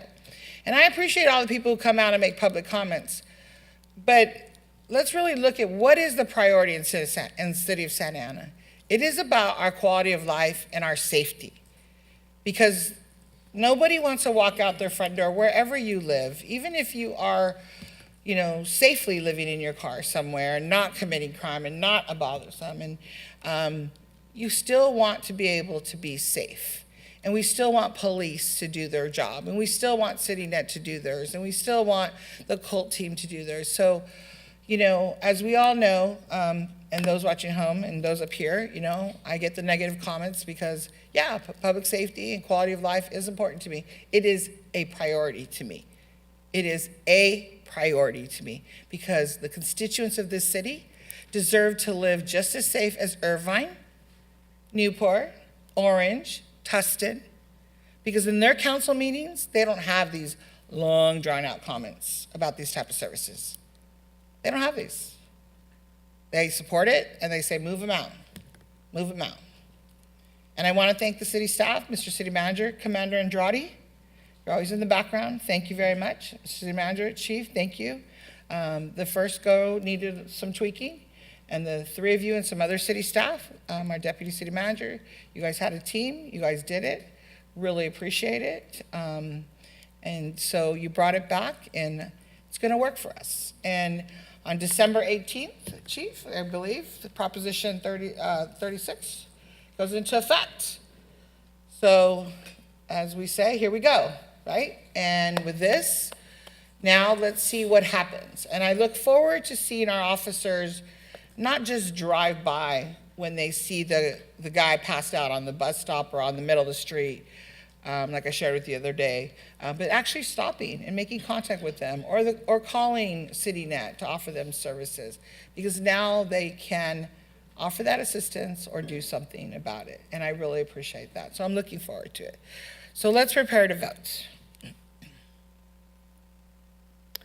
Motion by Councilmember Peñalosa, seconded by Councilmember Becerra, to introduce for first reading an ordinance of the City Council of the City of Santa Ana amending and adding provisions to Chapter 10, Crimes and Miscellaneous Law Enforcement Provisions of the Santa Ana Municipal Code, and amending related sections in Chapter 31, Recreation, Parks, and Playgrounds, Chapter 33, Streets, Sidewalks, and Public Works, and Chapter 36, Traffic, to prohibit conduct that interferes with the public's right of access to public property, and to address changes in law brought about by City of Grants Pass, Oregon versus Johnson et al. 144 SCT 2202, 2024. Councilmember Lopez? Yes. Vote is 7 ayes, no nays. Motion carries. Thank you all that voted, and thank you for everybody who came out to speak tonight, and thank you those that called in and also sent in the emails. Thank you. Let's go to item 30, please. It's an ordinance regarding parcels. Mr. City Manager, may we please have the staff report? Or does the City Council need the staff report at this time? No. No? Okay. Any questions for the City Manager or comments? Move the item. I'll second. Oh, go ahead. Councilman Hernandez will second. Okay. Let's prepare to vote, please.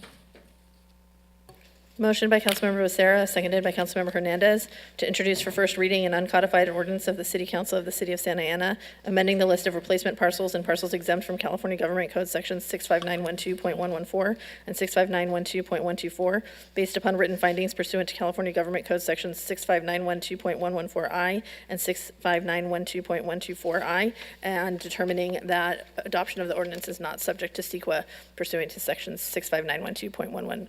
1.40 and 0.1240.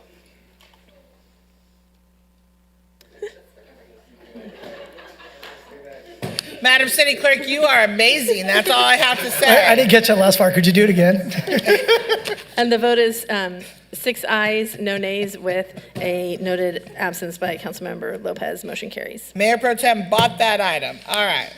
Item 31 is related to significant, we're on 31, right? Yeah. Significant concerns of the community and the family of Edward Vargas. Does City Council need a report? Otherwise, we're prepared to vote. I'd like to move it with the changes. Add a line, please. You want to make some changes? Oh, no, I want to add a line. I'm sorry? Add a line. You're going to add a line, okay? I just wanted to add, whereas the city of Santa Ana reaffirms its sanctuary city status. I'll second your motion, Councilmember Vasquez. So Councilmember Vasquez, I went over this and I'm going to support it the way it was written. And so now you want to make the changes to it? Yes. So, okay, that's fine. Any other comments? You have a question? Go ahead, Mayor Pro Tem. Thank you, Councilmember Vasquez. So, Santa Ana being a sanctuary city and the state being a sanctuary state are very important issues to me. However, this item was brought forth to discuss the issue of Mr. Vargas's, case, as well as his arrest and his ultimate death, right? The apology of the city to his family. And to recognize that the city's Santa Ana Police Department, the city as a whole, I think, have made great strides to change, to be more transparent, and to really change our culture and policies. I want to understand what is the specific purpose in adding that line into the resolution as it relates to those issues that were originally brought up. This is to bring to the community, to the undocumented people, making sure that that will not happen, that we no longer, as a city, work with ICE, as happened in this case. So we want to assure the families, the children of undocumented people in the city that we're reaffirming our sanctuary status.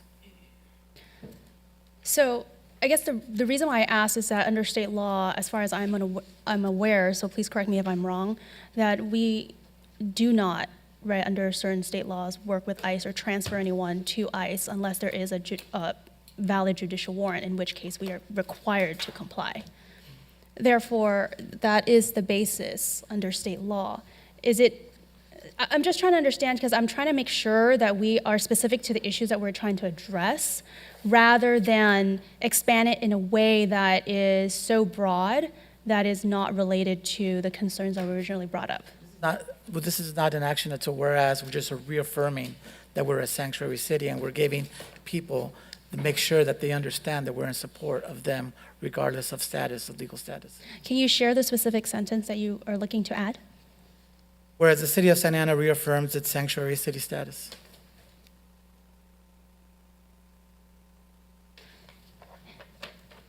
Okay, so I'm trying to think about it. Not an action. Thank you. Councilor Becerra. Thank you. Mr. City Manager, maybe this was left out of the report. Has there been a council member that's come to you to ask you, and I don't want you to betray anybody's trust as far as conversations, but for the purposes of what's being discussed up here publicly, has any council member approached you about trying to modify or change our sanctuary city status? No. So I guess when I look over at Councilmember Vasquez and I hear this idea that we need to reaffirm it, I mean, should we also reaffirm that we're a tree-friendly city? Should we also reaffirm all these other things that we already are? In other words, unless you're just playing politics, Councilmember Vasquez, the election's behind us. We are a sanctuary city. It's been reaffirmed. And even if we didn't want to be a sanctuary city, we're in a sanctuary state. But we are a sanctuary city. And as Mr. City Manager just shared with all of us, nobody up here has in any way proposed changing that. So to reaffirm it, it smells like politics to me, rather than simply focusing on the issue that's in front of us tonight. It's not, can I go? Go ahead, Councilman. It's not politics, it's to our families, it's to the family, it's to people who are undocumented, and we've seen the new federal government we will have being sworn in soon. It's to let him know that we're still with them, and these kind of actions won't happen in Santa Ana. So it's not I'm not being political or grandstanding or any of that. This is more of a cultural take of how we support everybody. We've heard during election that we had 70,000 non-citizens who could be able to vote, and how many families and how many kids are undocumented, and how much fear we have in this community, running through our community, of what might happen in the future years.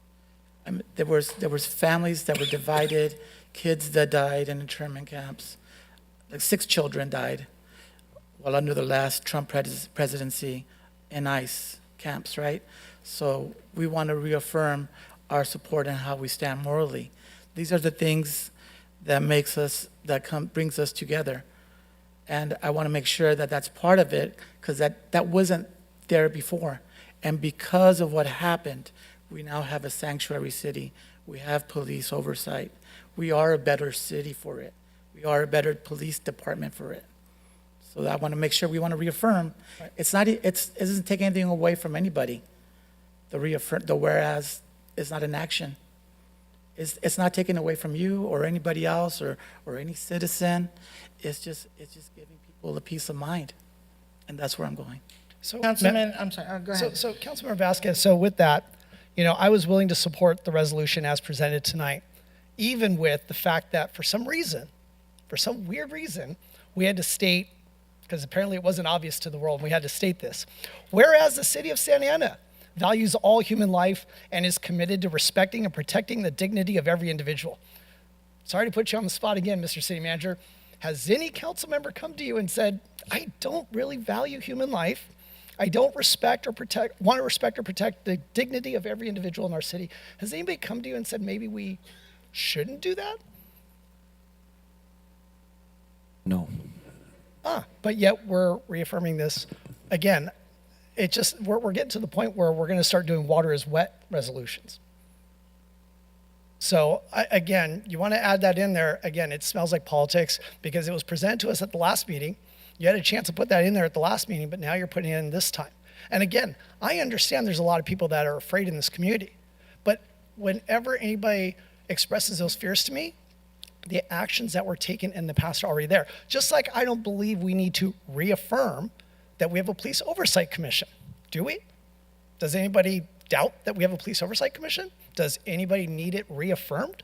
Councilmember Vasquez, should we reaffirm that we have a police oversight commission? Are people coming to you and saying, I'm not sure that we have oversight of the police. I'm not sure. I heard you guys talk meetings upon meetings upon meetings about police oversight, but I'm still confused if we have a police oversight commission. Do you feel that we should probably reaffirm that in a formal resolution, take up staff time and put that pen to paper so that people feel that because of all the meetings they weren't sure, but now we can reaffirm that we have a police oversight commission? Should we do that?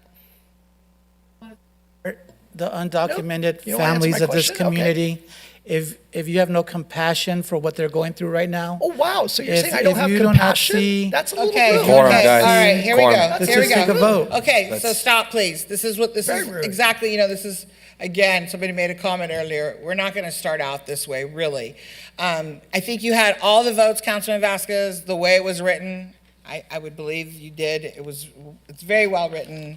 So I just want to say, let's just not go down that road. And, we are a sanctuary city. We all know that. And we understand what's happening with the new president coming in. We're all very aware of that. The city of Santa Ana has an immigration fund, so we're very supportive of all of that. So it's just, again, it's very well written the way it is. And even though this matter took place in 2014, I think you probably had all the votes. So Councilman Penalosa. Thank you, Mayor. With the comments that have been said, I'd like to make a sub-motion to approve the resolution as is. And maybe Councilmember Vasquez would like to discuss with the city attorney in a future day what this looks like. Everyone knows we're a sanctuary city. I know that staff has already shared concerns about potential federal funding that might get taken away, and we all know how vindictive the incoming administration can be, the last thing I would want is to jeopardize any of that. So I think we could all share on our social media channels, through a press release, whatever it is, that we are still a sanctuary city. We have been for many years. And, but I will make a motion to approve the resolution I'll as second. is. Mayor Pro Tem? Thank you, Mayor. Councilmember Vasquez, I 100% agree with you that it's important to highlight that we are a sanctuary city. As an immigrant myself, the conversations regarding denaturalizing citizens, separating families, those are all things that are very close to my heart. However, I also think that it's important that when we address these types of issues, when we say, we are looking to apologize to a family for a horrible thing that happened, and that we are holding ourselves accountable for the individual who wore our uniform and our seal and committed a crime, that we acknowledge that, we apologize for that, and then we recognize the work that this department, this city has done to improve ourselves, to move forward, and to change. I think those are all really important. I think my concern with adding this language is similar to what Councilmember Penalosa had said, right? We know that California is a sanctuary state and that we will be targeted. The city of Santa Ana is always, in my opinion, going to be doing everything we can to protect our undocumented residents, our LPRs, and anyone else in a mixed family or mixed status family. I do think that adding this could confuse the two issues and highlight it in a way that is not necessarily going to benefit our community in that way. So that's my main concern. If you can help me better understand why you don't think that that is a concern, it would help me make my decision as to the vote. But right now, I do agree with the resolution as is, and I would like to see our city work with our various school districts in educating our community as to what it means to be in a sanctuary city, what it means to have rights, what it means to respond when there is someone knocking at your door. So, thank you. There's a motion. Madam City Clerk? Yes, this is a substitute motion by Councilmember Penalosa, seconded by Mayor Amezcua, to approve the resolution as presented.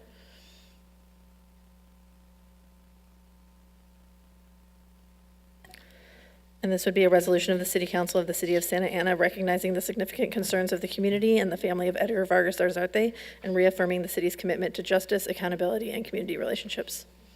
Mayor, and as a final comment, I would love to see all of us come together for a unanimous decision tonight. Thank you. Well, I agree with you, Mayor Pro Tem, but let's see how that goes. Please vote. Madam City Clerk?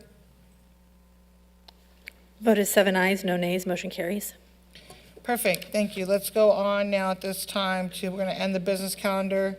We're going to convene to the Special Housing Authority meeting. We are recessing the City Council meeting, convening to the Housing Authority meeting. I hereby call the Special Housing Authority meeting to order. Madam Secretary, please conduct a roll call. Authority Member Becerra. Here. Authority Member Hernandez. Present. Authority Member Lopez. Here. Authority Member Penalosa. Present. Authority Member Vasquez. Present. Vice Chair Fan. Here. Chair Amezcua. Present. 7 members.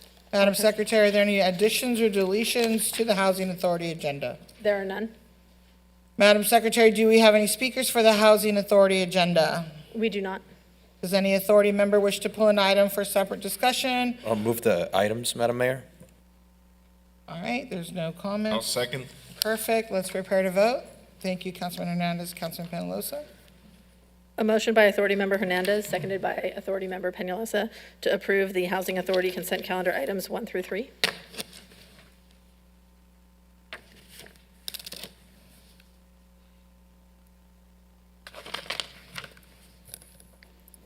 Authority Member Lopez.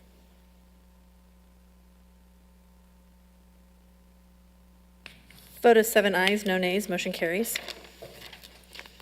Thank you. I'm going to recess the Special Housing Authority meeting, reconvene to the City Council meeting. Mr. City Manager, any comments at this time?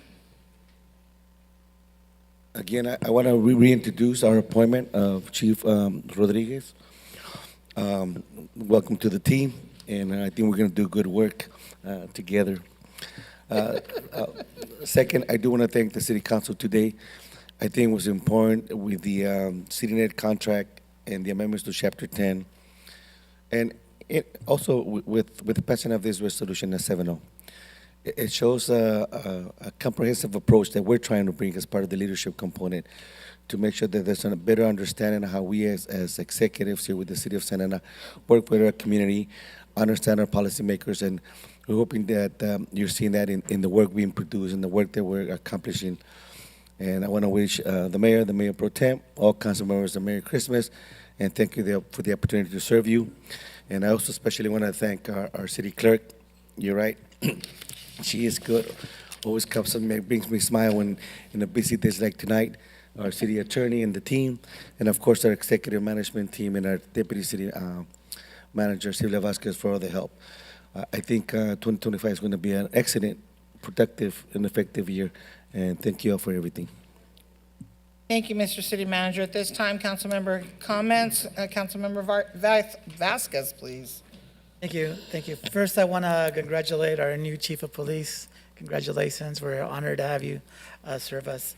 I also want to congratulate our first openly LGBTQ school board president, Hector Bustos, is our new school board president, and our very own Valerie Magdaleno is our new school board member, and she was sworn in today. Great job.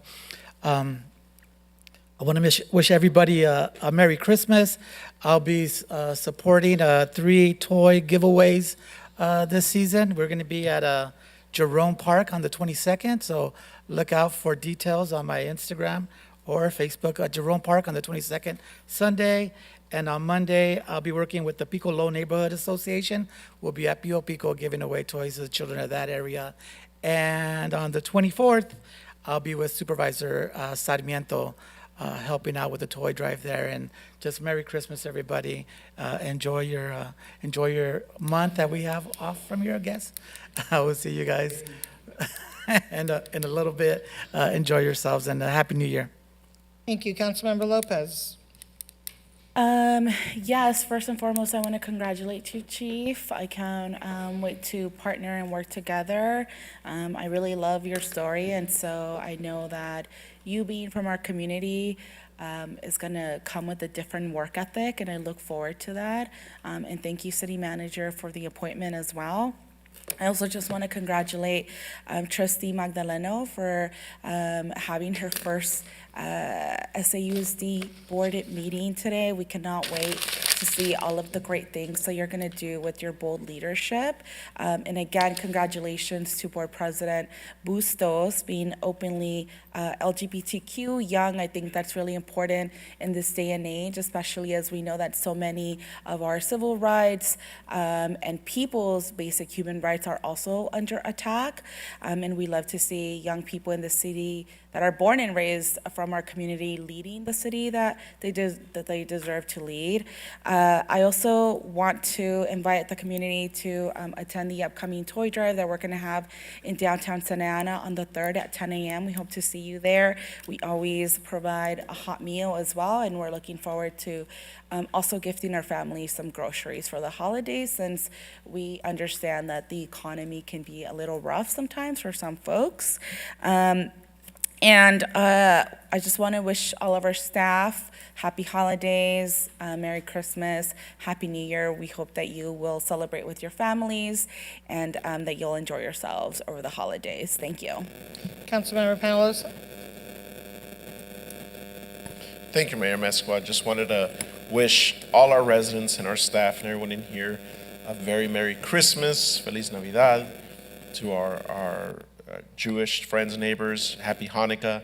All the next couple of weeks, there's a lot of holidays that we all celebrate. So celebrate safely with your families. Remember the good, and try to be good the next year. I know I'll try to be good. But yeah, that's pretty much it. Happy holidays, everybody, and thank you, staff, for everything you've done. Congratulations again, Chief Rodriguez. Let's hope your mom wasn't watching as you told her story. Councilmember Hernandez. Thank you, Madam Mayor. I want to begin by thanking our city staff for all the work that they've done this year. congratulate our new city manager, Alvaro Nunez, our new city police chief, Robert Rodriguez. Congratulations, sir. And I also want to thank members of the community who came out to today's council meeting, shared their input. And tomorrow at La Placita Cinco, we're having our 5th annual Christmas toy giveaway for residents of the city. Please come by to La Placita Cinco, right across the street from Sarinana's. We'll have some free tamales, some free toys, and first come, first serve. God bless, happy holidays, and I hope you all give a big hug and a kiss to the people you love. That's what this holiday season is about. Hold your family tight and tell them you love them. God bless you. Councilman Becerra, please. Thank you, Madam Mayor. There's a lot to congratulate tonight. First off, congratulations, Chief. I was getting tired of calling you acting chief, so congratulations, Chief Rodriguez, on becoming our police chief. I'll be the first to say publicly congratulations to Santa Ana's own Mater Dei, who is the national champions in high school football. They beat De La Salle from NorCal 37-15 this past Saturday over at Saddleback College. So congratulations again, Monarchs. I mean, we should be very proud here in Santa Ana that the #1 football team in the entire nation plays its games right here in downtown Santa Ana. With that being said, another thing to be happy about is MHA is finally closed on South Main. And for the folks over in Delhi, Memorial Park, and the businesses in my ward on the west side of Main Street, I know there's a big sigh of relief. I want to thank the mayor and everybody that took part in making sure that happened. It wouldn't have happened without the community. If it was up to Supervisor Foley, it would have been done last November. And I think if Supervisor Wagner had his way, it may have went 6 months more. But thankfully, at least the board ultimately decided to not give it more funding than a year. And so they are finally closed. Since we won't be meeting again until January 21st, wanted to share that I'll be hosting my monthly community office hours, as I always do every first Saturday of the month. So on January 4th, I'll be hosting them at 10 a.m. at Segerstrom Triangle Park, right there at Segerstrom Avenue and Shelton, right across the street from Saddleback High School. And I want to wish everybody, our Jewish sisters and brothers, happy Hanukkah, since Hanukkah begins this year on December 25th. Kind of ironic, right? And then Merry Christmas and happy holidays. Good night, everybody. Thank you, Mayor Pro Tem. Hi, good evening, everyone. Merry Christmas. We're very festive today, and I'm really glad that we had amazing carolers, we had our mascots out, and it was just good vibes all around. First, I want to apologize to my colleagues because I forgot to congratulate you at the swearing in. I was very emotional. Congratulations. It was a very tough election season, but you know, I think we all persevered, and we're all here. We're going to continue working together. I want to say that you know, the Malfest was really fantastic. That was so fun. And the Fiesta de Mariachi was very fun. I just had an amazing time at both events. So thank you to city staff for working with our community partners to bring those items forward. We had an awesome Cal Optima resource fair with Congressman Lou Correa as well as Senator Umberg at Valley High School. Thank you for hosting us. Trustee Brazier Aceves was there. And, you know, I guess I'll close out by first congratulating our chief, who's a Ram, who lived in Ward 1, and we got to do that amazing announcement with a bunch of elementary school students right here in Ward 1. I went there for summer school because I needed a little help. But I'm just so proud that we get to elevate one of our own, and so congratulations. I also want to let everyone know that I will also be at Supervisor Sarmiento's December 24th toy giveaway. I really appreciate that he's collaborating with a number of us here on the dais to bring joy to the kids. And finally, before I forget, I want to say happy birthday to my favorite niece, Penelope Luna Penalosa. Her birthday is in January, and I guess I have to say happy birthday to the father of my favorite niece also, Councilmember Penalosa. His birthday is also going to be in January. Merry Christmas, happy holidays, everyone. Have a good night. All right, she got paid for all that. So the first thing I'd like to ask the council members that are up here, please fill your vacancies on your commissions. Please bring in board members because it's really important that we fill all of those vacancies. So look high, look low, find community members who want to volunteer and become commissioners.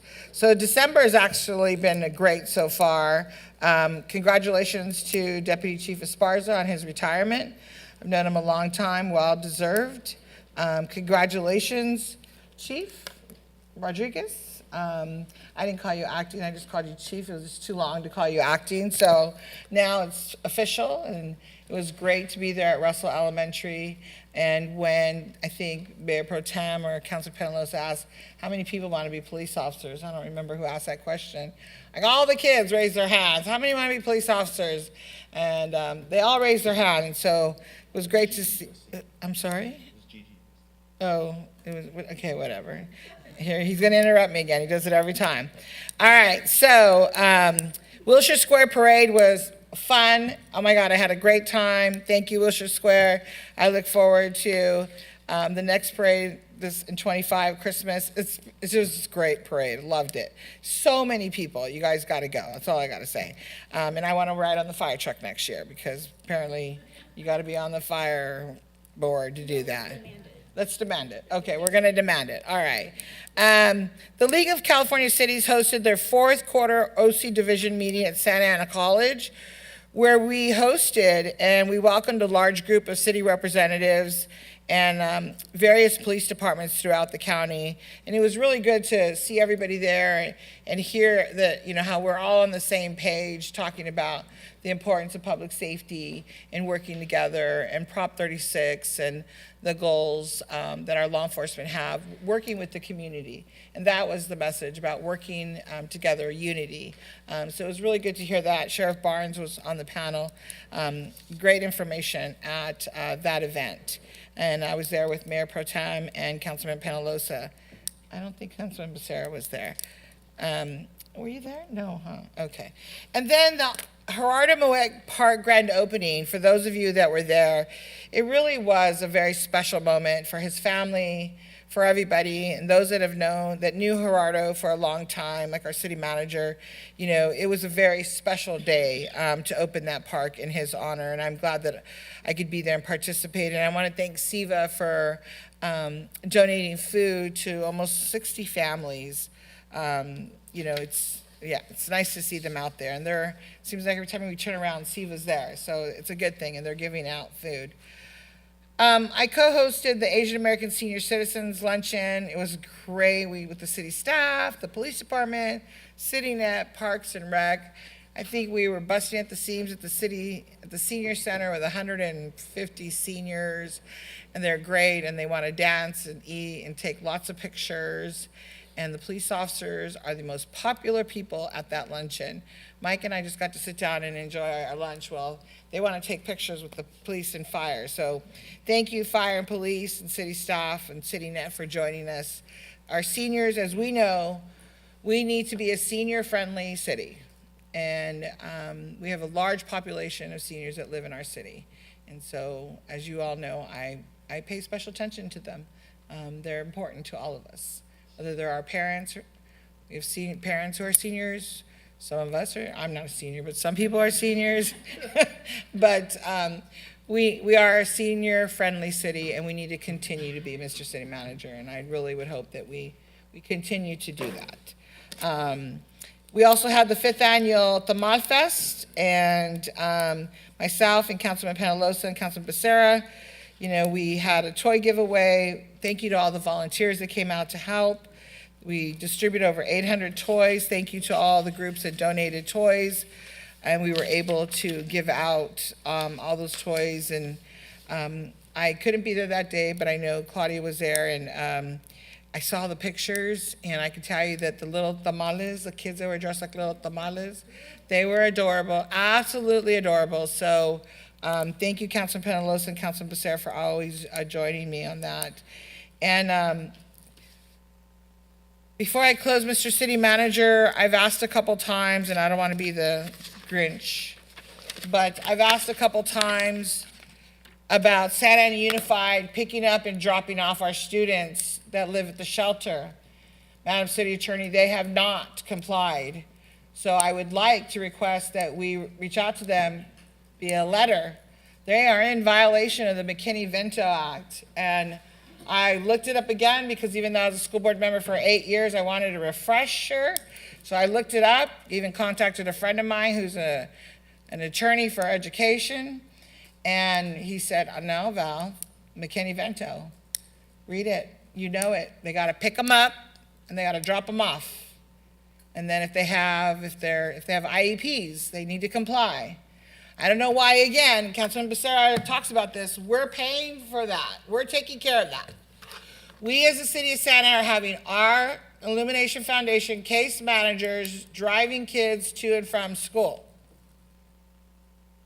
I don't know about all of you, but that is not their job. Case managers, their job is to help people in the shelter find work, find housing, provide wraparound services, find food, whatever it may be, but it is not driving our kids to and from school.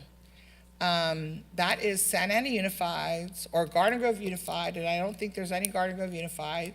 They are, if I correct me, Mr. Garcia, they are SAUSD. One is Garden Grove Unified. And it is a shame that there's people, we sit up here and say, oh, you know, we want to be partners. But again, there's no partnership. When you talk about a barbecue, partnership. It's not a partnership if I bring the carne asada, the potato salad, the rice, the beans, and the soda, and even the beer, and all you bring is your barbecue pit. That is not a partnership. And that is what we have with Santa Ana Unified. We bring it all. And those children at the shelter are not getting driven to and from school by Santa Ana Unified. Even though they're McKinney-Vento students, and Santa Ana Unified has the highest number of McKinney-Vento students. So the council up here all the time talks about how important children are, how important they are. They're special, and they are. But it really disturbs me, it bothers me to my core that they can't even get them a ride to and from school. So I look forward to, Mr. City Manager, Madam City Attorney, a letter letting them know that we'll be billing them or suing them. I don't care what we do. They need to pick those kids up and get them to and from school. Print out McKinney-Vento, send it to them, and so that they can all read it and understand it. In closing, this is our last council meeting. Again, I don't want to sound like the Grinch, but it's very important that our kids get treated the way they should. It's kind of like our community. We deserve to be treated well, and our children do too. I want to wish everybody a very wonderful, safe, happy holiday season. Merry Christmas, Happy Hanukkah, Feliz Navidad. Spend time with your family, your friends, your loved ones. And I look forward to 2025. There's a lot of work to be done.